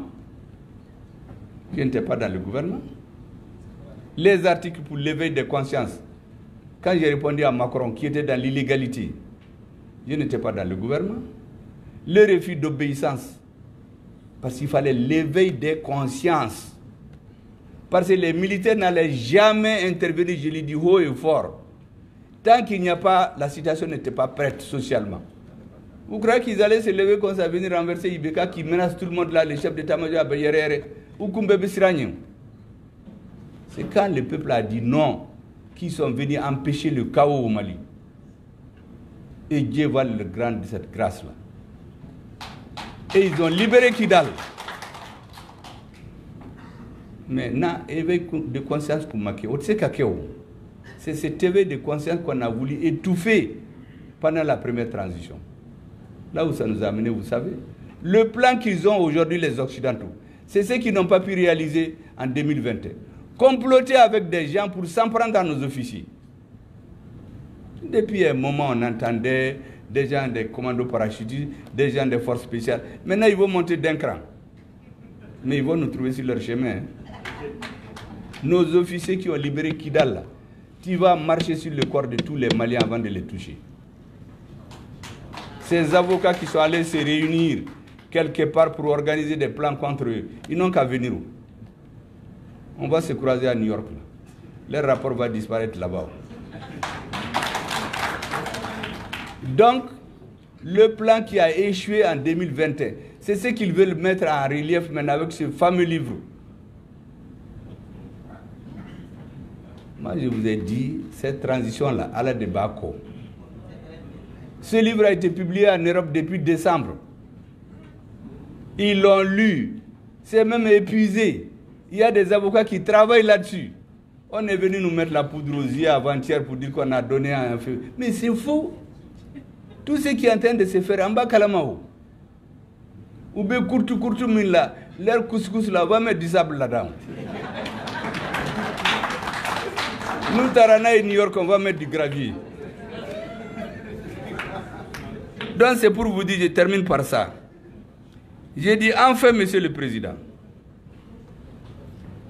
on peut citer, parmi les raisons de prouvant le succès de la transition malienne, la réalisation de l'essentiel des objectifs du peuple insurgé du 5 juin au 18 août. Toutes ces missions de grande portée historique, géopolitique, géostratégique, politique, sont à la base de la faute du gouvernement de transition qui travaille d'arrache-pied sous votre autorité. Ce texte-là, je l'ai ajouté à mon discours à la dernière minute. C'est ça les raisons. Les gens disent qu'ils n'ont rien vu sauf la pluie de Kidal. Comme je dis, ils n'ont même pas de lunettes en bois, ils n'ont rien vu du tout. Qu'est-ce que le peuple a demandé avant 2010? Le peuple a dit la sécurité. On a pris Kidal. Le peuple a dit la justice et l'impunité. Maintenant, les juges aussi montent en puissance. Et si jamais vous ne faites pas attention, tous les dossiers qu'on pensait étaient intouchables, la justice les a sortis. Vous voyez les fameux avions présidentiels. Moi, j'avais sanctionné une société étrangère à payer 18 milliards 500. Légalement, l'État pouvait aller prendre en 2015. Ils ont tous eu peur. Leur ambassadeur est venu chez moi. Il m'a dit, quand je les coince, il dit, il va leur dire d'aller payer. Parce qu'ils n'ont pas raison. Mais les hommes du pouvoir l'ont vu à Kanasra, ils ne vont pas prendre. Et pendant ce temps, on est allé acheter un avion présidentiel, on dit 18 milliards. Déjà, la Cour vient de nous dire que c'est allé jusqu'à 51 milliards. Imaginez-vous des individus au Mali qui jouent avec les biens maliens comme ça. Ou comme je vous ai dit ici, du voyeurisme réel, des dossiers auxquels personne ne pouvait penser. La justice les a sortis aujourd'hui. Est-ce qu'on peut faire des reproches à la transition sur ce point? Ouais, Assimi Goïta. Ils ont dit les réformes. Depuis 2018, la CEDEAO a fait un rapport pour dire qu'on ne doit plus organiser au Mali des élections sans faire des réformes. Machima Sonkaki. Mais on a fait les réformes. On a fait une nouvelle constitution. On a fait les assises de la refondation. Et puis ce qui rien n'a été fait, ce n'est plus au Mali. Qu'est-ce que le peuple a demandé encore? Le peuple a demandé un accord politique et social avec les travailleurs. Mais ça a été signé. Sur l'accord pour la paix et la réconciliation, il y avait un débat, même dans le M5. Il y en a qui disent qu'ils n'en veulent pas. D'autres disent qu'il faut l'appliquer. Moi, je les ai mis d'accord. J'ai dit, on va mettre l'application intelligente. Pourquoi on applique intelligemment là? Ça veut dire qu'à chaque étape, on voit ce qui est bien pour le Mali, on le fait. Si c'est nous qui avons tort, en bas tout à l'heure. Si c'est eux qui ont tort, on a appliqué tellement intelligemment qu'il y a eu bonté kaboki dans le moment. Ça, c'est travailler avec la tête. Vous avez vos muscles, vous avez votre tête. Nos militaires ont travaillé avec leurs muscles. La hiérarchie militaire a travaillé avec la tête. Avec l'art qui est digne d'être enseigné dans une école militaire. Et on l'a pris Kidal.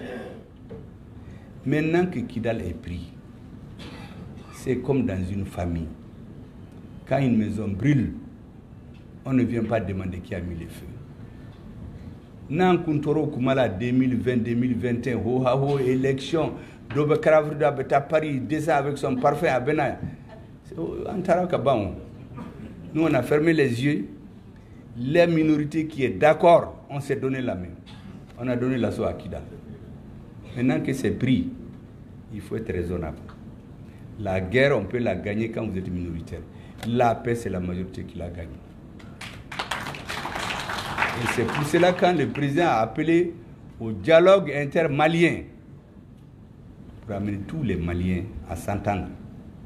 Ça, c'est le bon sens. Les gens ne comprennent pas pourquoi moi j'accepte certaines décisions du président. Ce n'est pas parce que ça vient de moi. Je regarde historiquement, politiquement et philosophiquement, est-ce que c'est bien pour le Mali? Dans les cas où je n'étais pas d'accord, je lui ai dit visa, que ça c'est mauvais, on va le payer. Mais il y a des cas où tu es obligé de soutenir. Le dialogue intermalien, c'est une trouvaille politico-historique et stratégique. Si ça aboutit avec notre force, il ne faut plus que l'État faiblisse. Quand il faut qu'on ait une démocratie, là, on n'a pas besoin d'armée. Ça, c'est dépassé ça. Un État, c'est la force et le droit. Le droit va sortir de ces accords, mais l'armée, là, ni Koun ou le droit, il va te cogner. Tu ne peux pas venir prendre des Maliens, aller les tuer devant d'une parce que toi, tu es un noblio, tu viens d'une race. Les autres, il n'y a plus ça au Mali. Tous les Maliens sont égaux. Blanc, noir, s'il y avait même des jaunes, des métis, tout le monde est égal. Voici notre mission. Et c'est pour cela que je vous ai lu ces deux petits extraits. C'est pour que vous compreniez très bien. Je ne sais pas les autres. Personnellement, je me suis engagé à tout faire pour ne pas vous décevoir. Parce que je suis convaincu que vous avez beau porter vos idées. Elles ont beau être belles. Si vous n'avez pas des hommes d'action avec lesquels vous entendez pour réagir, vous ne pourrez plus rien avoir. Mais il y a quelque chose sur quoi je vais appeler les Maliens. Vous savez, en Afrique, dans toute société, il y a des contradictions. En Afrique, on ne peut pas discuter et résoudre nos problèmes. Toutes les contradictions, on les transforme en antagonisme. Et quand il y a les antagonismes, on se détruit. C'est ce que les Européens ne font pas. Regardez le Soudan. Le Soudan, ils ont fait plus de 20 ans pour le diviser. Soudan du Sud, Soudan du Nord, musulmans et chrétiens. Ils l'ont divisé en 2011, ils ont créé 2 États. Depuis 2011, ils sont derrière le président. Ensuite, on a trouvé des jeunes et des femmes, parce que la jeunesse et les femmes sont très réceptifs aux revendications. Démocratie, démocratie. Les militaires ont lâché leur chef. Ils ont fait un gouvernement civilo-militaire. Ils ont fait quelque temps. Oui, soldats sous Blagnon. Les civils et les femmes qui marchaient, ils ne sont plus là. Ils sont morts, ils ont fui. Maintenant, les soldats sont en train de se cogner, ils ont divisé le Soudan. Mais ça leur a servi à quoi? C'est pour cela que tous ces petits, d'après Ibeka, ces petits, je ne sais même pas, façon là, qui nous donnent des leçons, vous devez tout faire pour que la tête soit unie comme un roc. Parce que pour détruire un pouvoir politique, historiquement, moi j'ai étudié toutes ces sociétés, il y a 2 méthodes. Faites la fissure au sommet, les dirigeants se bagarrent, le pouvoir est affaibli. Deuxième chose, vous les coupez de la base. Et notre président est très conscient, il nous le dit, notre centre de gravité, c'est le peuple. Mais au sommet, vous avez des gens qui siègent dans des institutions, qui insultent d'autres dans des institutions, qui mentent. Moi, je connais la tâche politique de chacun. Ceux qui sont les doubles, il y a des gens qui sont avec nous dans la transition. Ils travaillent pour déstabiliser la transition. Mais ils vont échouer. Toute tentative de déstabiliser cette transition sera un échec. Il y en a qui ont retourné les vestes. Parce qu'au début, c'était quoi? Quand j'ai quitté New York, on leur a dit on se donne 3 mois. Le premier ministre, il faut le discréditer pour l'éloigner des militaires. Quand les militaires seront seuls, nous aurons besoin de 3 mois pour régler. Le premier ministre clivant, il ne peut pas rassembler les Maliens. Mais tu as volé l'argent des hélicoptères, on a tué mes frères.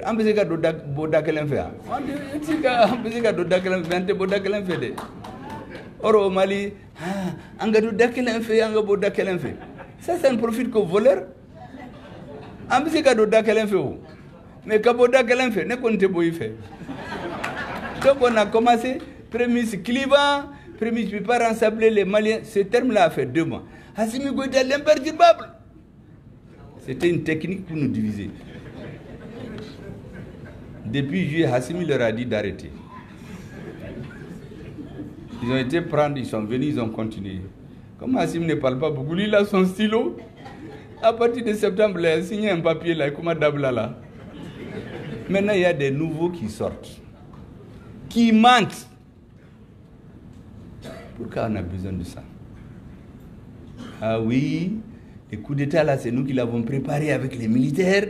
On était dans des cimetières, c'est nous qui connaissons les secrets. Personne ne connaît l'histoire de ces coups d'État là plus que moi là.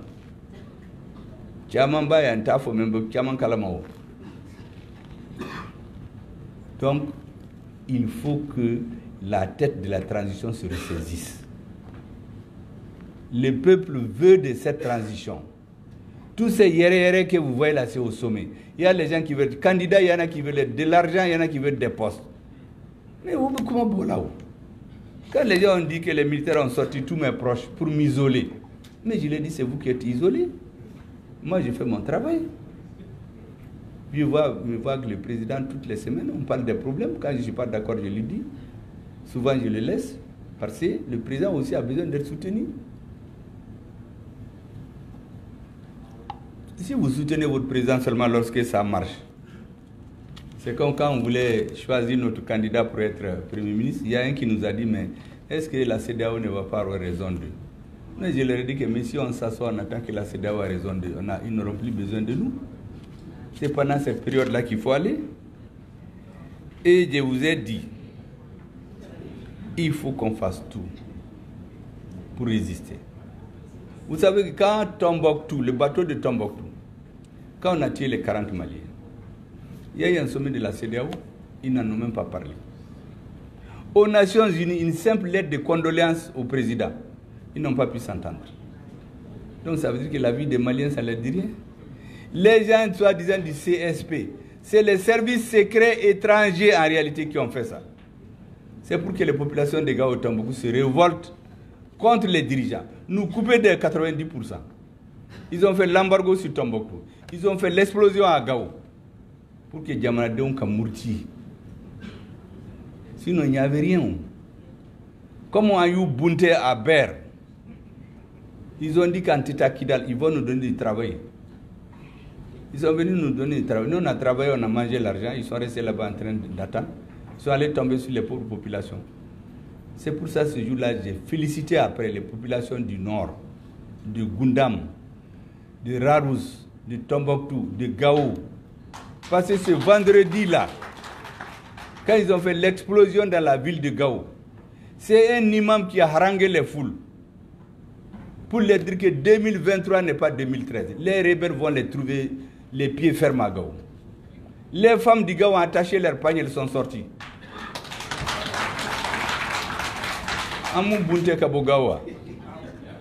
Le jour où on a chassé la municipalité, l'armée n'est pas allée. C'est la population de Gao qui les a chassés la nuit. Il n'y a même pas eu de passation de service. C'est la frontière qu'ils ont dit qu'ils ont fui. Parce que quand on a compris cette affaire-là, les forces internationales, ils ont tous ouïe fakelen de Bouboulou.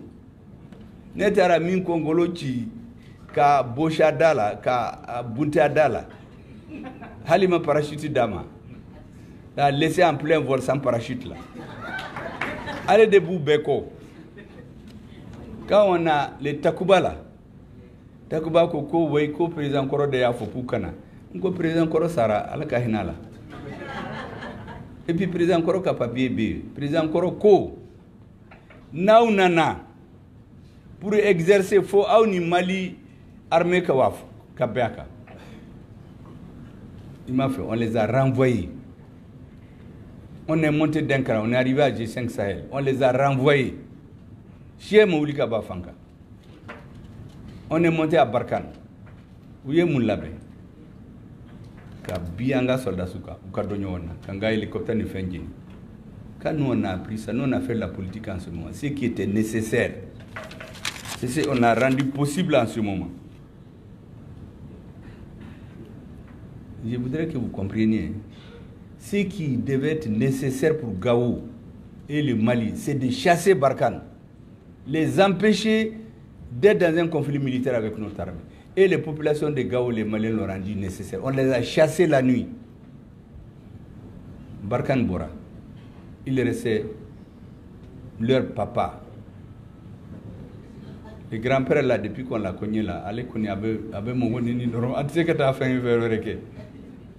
on a commencé par la ministre. J'ai fait 2 mois. Les diplomates défilaient dans mon bureau. Et ministre, c'est pour me tirer les verres du nez. Des Affaires étrangères, jusqu'au jour où Assimi a décidé d'écouter les Maliens. On est arrivé parce que lui, il calcule. Quand l'heure de les renvoyer est venue, il nous a réunis tous, on a pris la décision. Koukabo Mali là, sans délai, de façon ordonnée, coordonnée et sécurisée par l'armée malienne. On les a chassés de partout. Quand ils ont perdu Ber, ils n'ont pas pu faire révolter la population. Ils sont allés, Anafis on a pris, ils sont allés miner Kida. Tous les blindés, les armes lourdes qu'ils ont, sont passés la nuit aux terroristes. On se donne rendez-vous à 10h. On nous dit qu'ils sont partis depuis 8h. Qu'au parce qu'ils sont en insécurité. Et on a Kamugo Koloshi. Kanani la Kanaya, il faut que vous ayez insécurité. Déjà la nuit, où il y a un blindé du terrorisme. Ayuto Utara. Nous on avait des drones. On les a pris un à un. Ils ont miné la ville. Notre armée a donné la preuve de son approche scientifique. C'est pourquoi je dis que ce qu'ils ont fait au nord doit être enseigné dans les grandes écoles militaires du monde. On a pris Kidal, Foy-Mabouala, pour la France. Moi, je voulais que les responsables des partis politiques, que vous compreniez, ce n'est pas parce qu'on ne veut pas vous écouter. On n'avait pas le même objectif. Certains voulaient juste des élections. Nous savions que ces élections, c'est pour amener un président fantoche. Et on voulait un président élu par les Maliens démocratiquement, et ce qui va bientôt arriver. Quand le président va trancher cette question avec le gouvernement. Vraiment, je voulais que vous compreniez ça. On ne vous a pas méprisé, on ne vous a pas négligé. Vous avez 2 hommes. Quand la parole vous est donnée, vous pouvez parler pour qu'on vous comprenne. Vous pouvez parler pour cacher ce que vous voulez. Les autres voulaient cacher leur vraie intention. Leur vraie intention, c'est de laisser un pays vassal, élire un président fantoche. Nous avons notre idée. Il fallait faire les réformes, imposer un président légitime, nommé, présidé par les Maliens. On ne pouvait pas s'entendre pendant ces 2 premières années. À Kuntese-Kabé. Et ils ont comploté avec l'extérieur. Des gens sont venus ici avec des intentions d'attenter à la vie des gens. Quand on a pris l'embargo, dans la réunion du M5 RFP, certains ont refusé, coup d'état là. Mais quand ça a marché, on a vu certains prendre des selfies. Parce que ce meeting-là, c'est le meeting du peuple qui a répondu à l'appel du président. Ce n'est pas l'affaire d'un parti, d'un mouvement. Il faut qu'on continue, on est arrivé à cette phase. On ouvre une nouvelle page. Tout ce qui s'est passé avant. Les voleurs, là, la justice a déjà pris les dispositions. Là. Même si tu caches là, tu peux te coder.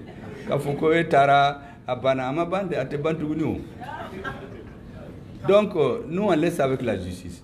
Mais pour le reste du pays, faisons l'union sacrée autour des autorités de la transition. Autour du président de la transition. Tout le monde regarde l'Afrique. Tout le monde regarde le Mali. Nous n'avons pas le droit à l'échec. C'est ce que je voulais vous dire. S'il y avait des incompréhensions avant, vous avez le sentiment qu'on ne vous écoutait pas, on ne pouvait pas vous écouter. La maison brûlait, on ne peut pas vous passer le temps à demander qui a mis le feu. Nous, on a décidé de pointer à l'assaut et éteindre le feu. Mais maintenant, tous les Maliens doivent venir. Tous. Chacun sera jugé sur ce qu'il fait et non ce qu'il a été. Ici au Mali, chaque fois que le régime change, on prend des gens, on les met en prison, on les ostracise pour rien. Simplement parce qu'ils ont parti à l'ancien régime. Au Bana, on te prend qui tu es. Parce que Mogo Kafo Ibeka, dans les M5, il y a des gens qui sont pires que certains qui sont avec Ibeka. Il y en a qui voulaient juste qu'on remplace Ibeka par un autre Ibeka, par eux. Donc ça veut dire que personne n'est plus propre que l'autre. Il faut juger chacun suivant ce qu'il fait. Moi j'ai des parents qui étaient Adema, qui étaient RPM, on ne se parlait même pas. Mais quand on a pris Kidal, ils ont appelé pour me féliciter. J'ai dit non, on n'a pas fait pour des félicitations. Il y a quelqu'un ici au Mali qui m'a dit qu'il faut que vous sachiez que Kidal n'est pas comme la Tchétchénie. Vous n'allez pas réussir, vous n'avez pas réussi. La Tchétchénie, pour qui je n'en sais pas, c'était là où il y a la guerre en Russie. Il lui a dit, mais toi là, mais qui t'a pas dit que ça n'arrive pas à la Tchétchénie? Mais c'est ce qu'on vous raconte. Ça, c'est la propagande de la rébellion. Mais quand on a pris Kidal, il a voulu aller voir ses amis, Koubeta délégation Tekatanefo. J'ai dit, ne pas venir chez moi. Nous, on n'a pas fait ça pour être félicités. On a fait pour le Mali. Donc vraiment, tendez-vous la main. Ouvrez une nouvelle page de notre histoire. Quand j'ai regardé l'autre jour le panel qui s'occupe du dialogue intermalien, regardez leur position politique pendant ces 30 ans. C'est tous les régimes. Quand on présentait les vœux au président l'autre jour, parce que moi je remarque tout, j'ai compté les premiers qui ont passé 7. Sur les 7, c'est les mêmes qui parlaient à Ibeka hier. Il n'y a qu'un seul qui est nouveau. C'est le président du Conseil national de transition. Mais quand tu écoutes les discours là, mais tu vas aux anges. Après, il y a eu 3 qui ont parlé. Sur les 3 étaient les mêmes que sous Ibeka. Et quand on est allé, j'ai dit au président, voyez-moi, le président, vous savez, on va changer la direction. Les Maliens sont tous bons, ils vont suivre. C'est la direction qui est mauvaise. Lorsque le pays, tous les Maliens sont fiers qu'on ait pris Kidal.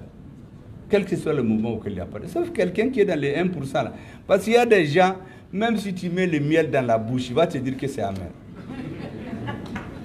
Tant que ce n'est pas eux, il y a des personnes qui croient que tout ce qu'ils ne font pas n'est pas légitime. Mais ils vont continuer à exister. Mais les 1% là, travaillez avec les 90% pour que le pays avance. Donc le message pour lequel je vous ai réunis aujourd'hui, parce que le deuxième, le troisième message, j'en ai suffisamment parlé, donc je n'en parlerai pas. C'est pour quelles raisons nous sommes sortis de la CEDEAO. Vous partez sur mes pages YouTube, il y a tout là-bas. Pour quelles raisons nous avons mis une croix sur les APR, les accords pour la paix et la réconciliation. C'est terminé, on dit avant, ici du processus d'Alger, petit partage. Les décrets là, on a supprimé, il n'y a plus ici processus d'Alger. Si c'est processus de Kidal, processus de Menaka, nous, on t'a donné Menaka, il faut processus de Gaou, de Taoudeni, il n'y a pas de problème. Mais processus Chitan, moi je suis processus Taou. Ces deux sujets, je les ai suffisamment développés dans mes développements antérieurs. Et puis je suis dans les universités, près des jeunes, des professeurs, parce que l'éveil des consciences de notre population, c'est l'une des choses les plus importantes que nous devons faire. Parce que quand vous comprenez, par exemple, tout ce que je vous ai expliqué, ce qui s'est passé à Gao et Tombouctou. À Tiamanta, Christine a fait des services secrets. Ça n'a rien à voir avec les CSP ou je ne sais même pas. Quand je vous ai dit qu'ils ont quitté la nuit, ils ont donné les armes blindées là, aux terroristes la nuit. Quand ils ont fait le plan pour instaurer un président fantoche à la tête du Mali, en trouvant des hommes politiques ici, mais les gens qui veulent mettre là, nous on les connaît. Quand on a vendu des milliards à des individus, mais nous on est au courant.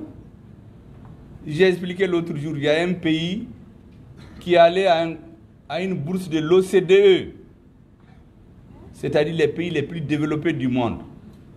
Et il a présenté la quantité d'or qu'ils ont importé du Mali. On est venu comparer à ce qu'il y a dans les papiers au Mali. Combien le Mali a exporté chez eux? Est-ce que vous savez que quand on a comparé la différence, c'est le budget de l'État malien. Avec un chouana bedouma, le budget de l'État malien, où il y a un chouin qui a beau Mali la kadouma. Ni gouvernement comment on a compté donc. C'est pourquoi je dis l'AES là, si vous travaillez, je vous jure que dans quelques années, l'AES va faire des miracles. On a la chance d'avoir à la tête des hommes de terrain, mais qui sont patriotes. Il faut qu'on théorise ce qu'ils disent, le mettre dans la tête des citoyens. Comme ça, même les jours où ils ne sont pas là, pour raison d'âge, pour raison de maladie ou autre, le peuple a déjà su là où il doit aller. Voilà les messages importants que je voulais vous passer. Merci. Les face-à-face d'avant là, c'est terminé. Il faut un nouveau paradigme pour avancer. Les partis, c'est des sigles. Ibeka a quitté l'URPM, il a pris le pouvoir. Soumela a quitté l'URD. Ils ont tellement peur de lui. Aladea Kamake président. Donc tous les titres là, c'est des sigles. C'est vous les Maliens et votre armée. Aujourd'hui, c'est les seules choses qui sont immuables. Le peuple malien, son armée. Le reste peut changer comme vous voulez. Merci bien. C'est vraiment ce que je voulais vous dire. Et merci pour les partis d'être venus. Parce que vous savez, j'ai vu des tweets où des gens ont dit, oui, comme les partis ne veulent pas de lui, ces partis sont divisés, maintenant il invite les partis pour les entendre. Ça n'a rien à voir. Cette invitation a été lancée depuis longtemps. Merci. Et puis ça n'a pas comme objectif de venir convaincre d'aller avec moi. C'était pour vous expliquer qu'est-ce qu'on fait, pour que vous compreniez où est-ce qu'on veut aller. On va vous amener dans l'obscurité. Merci bien.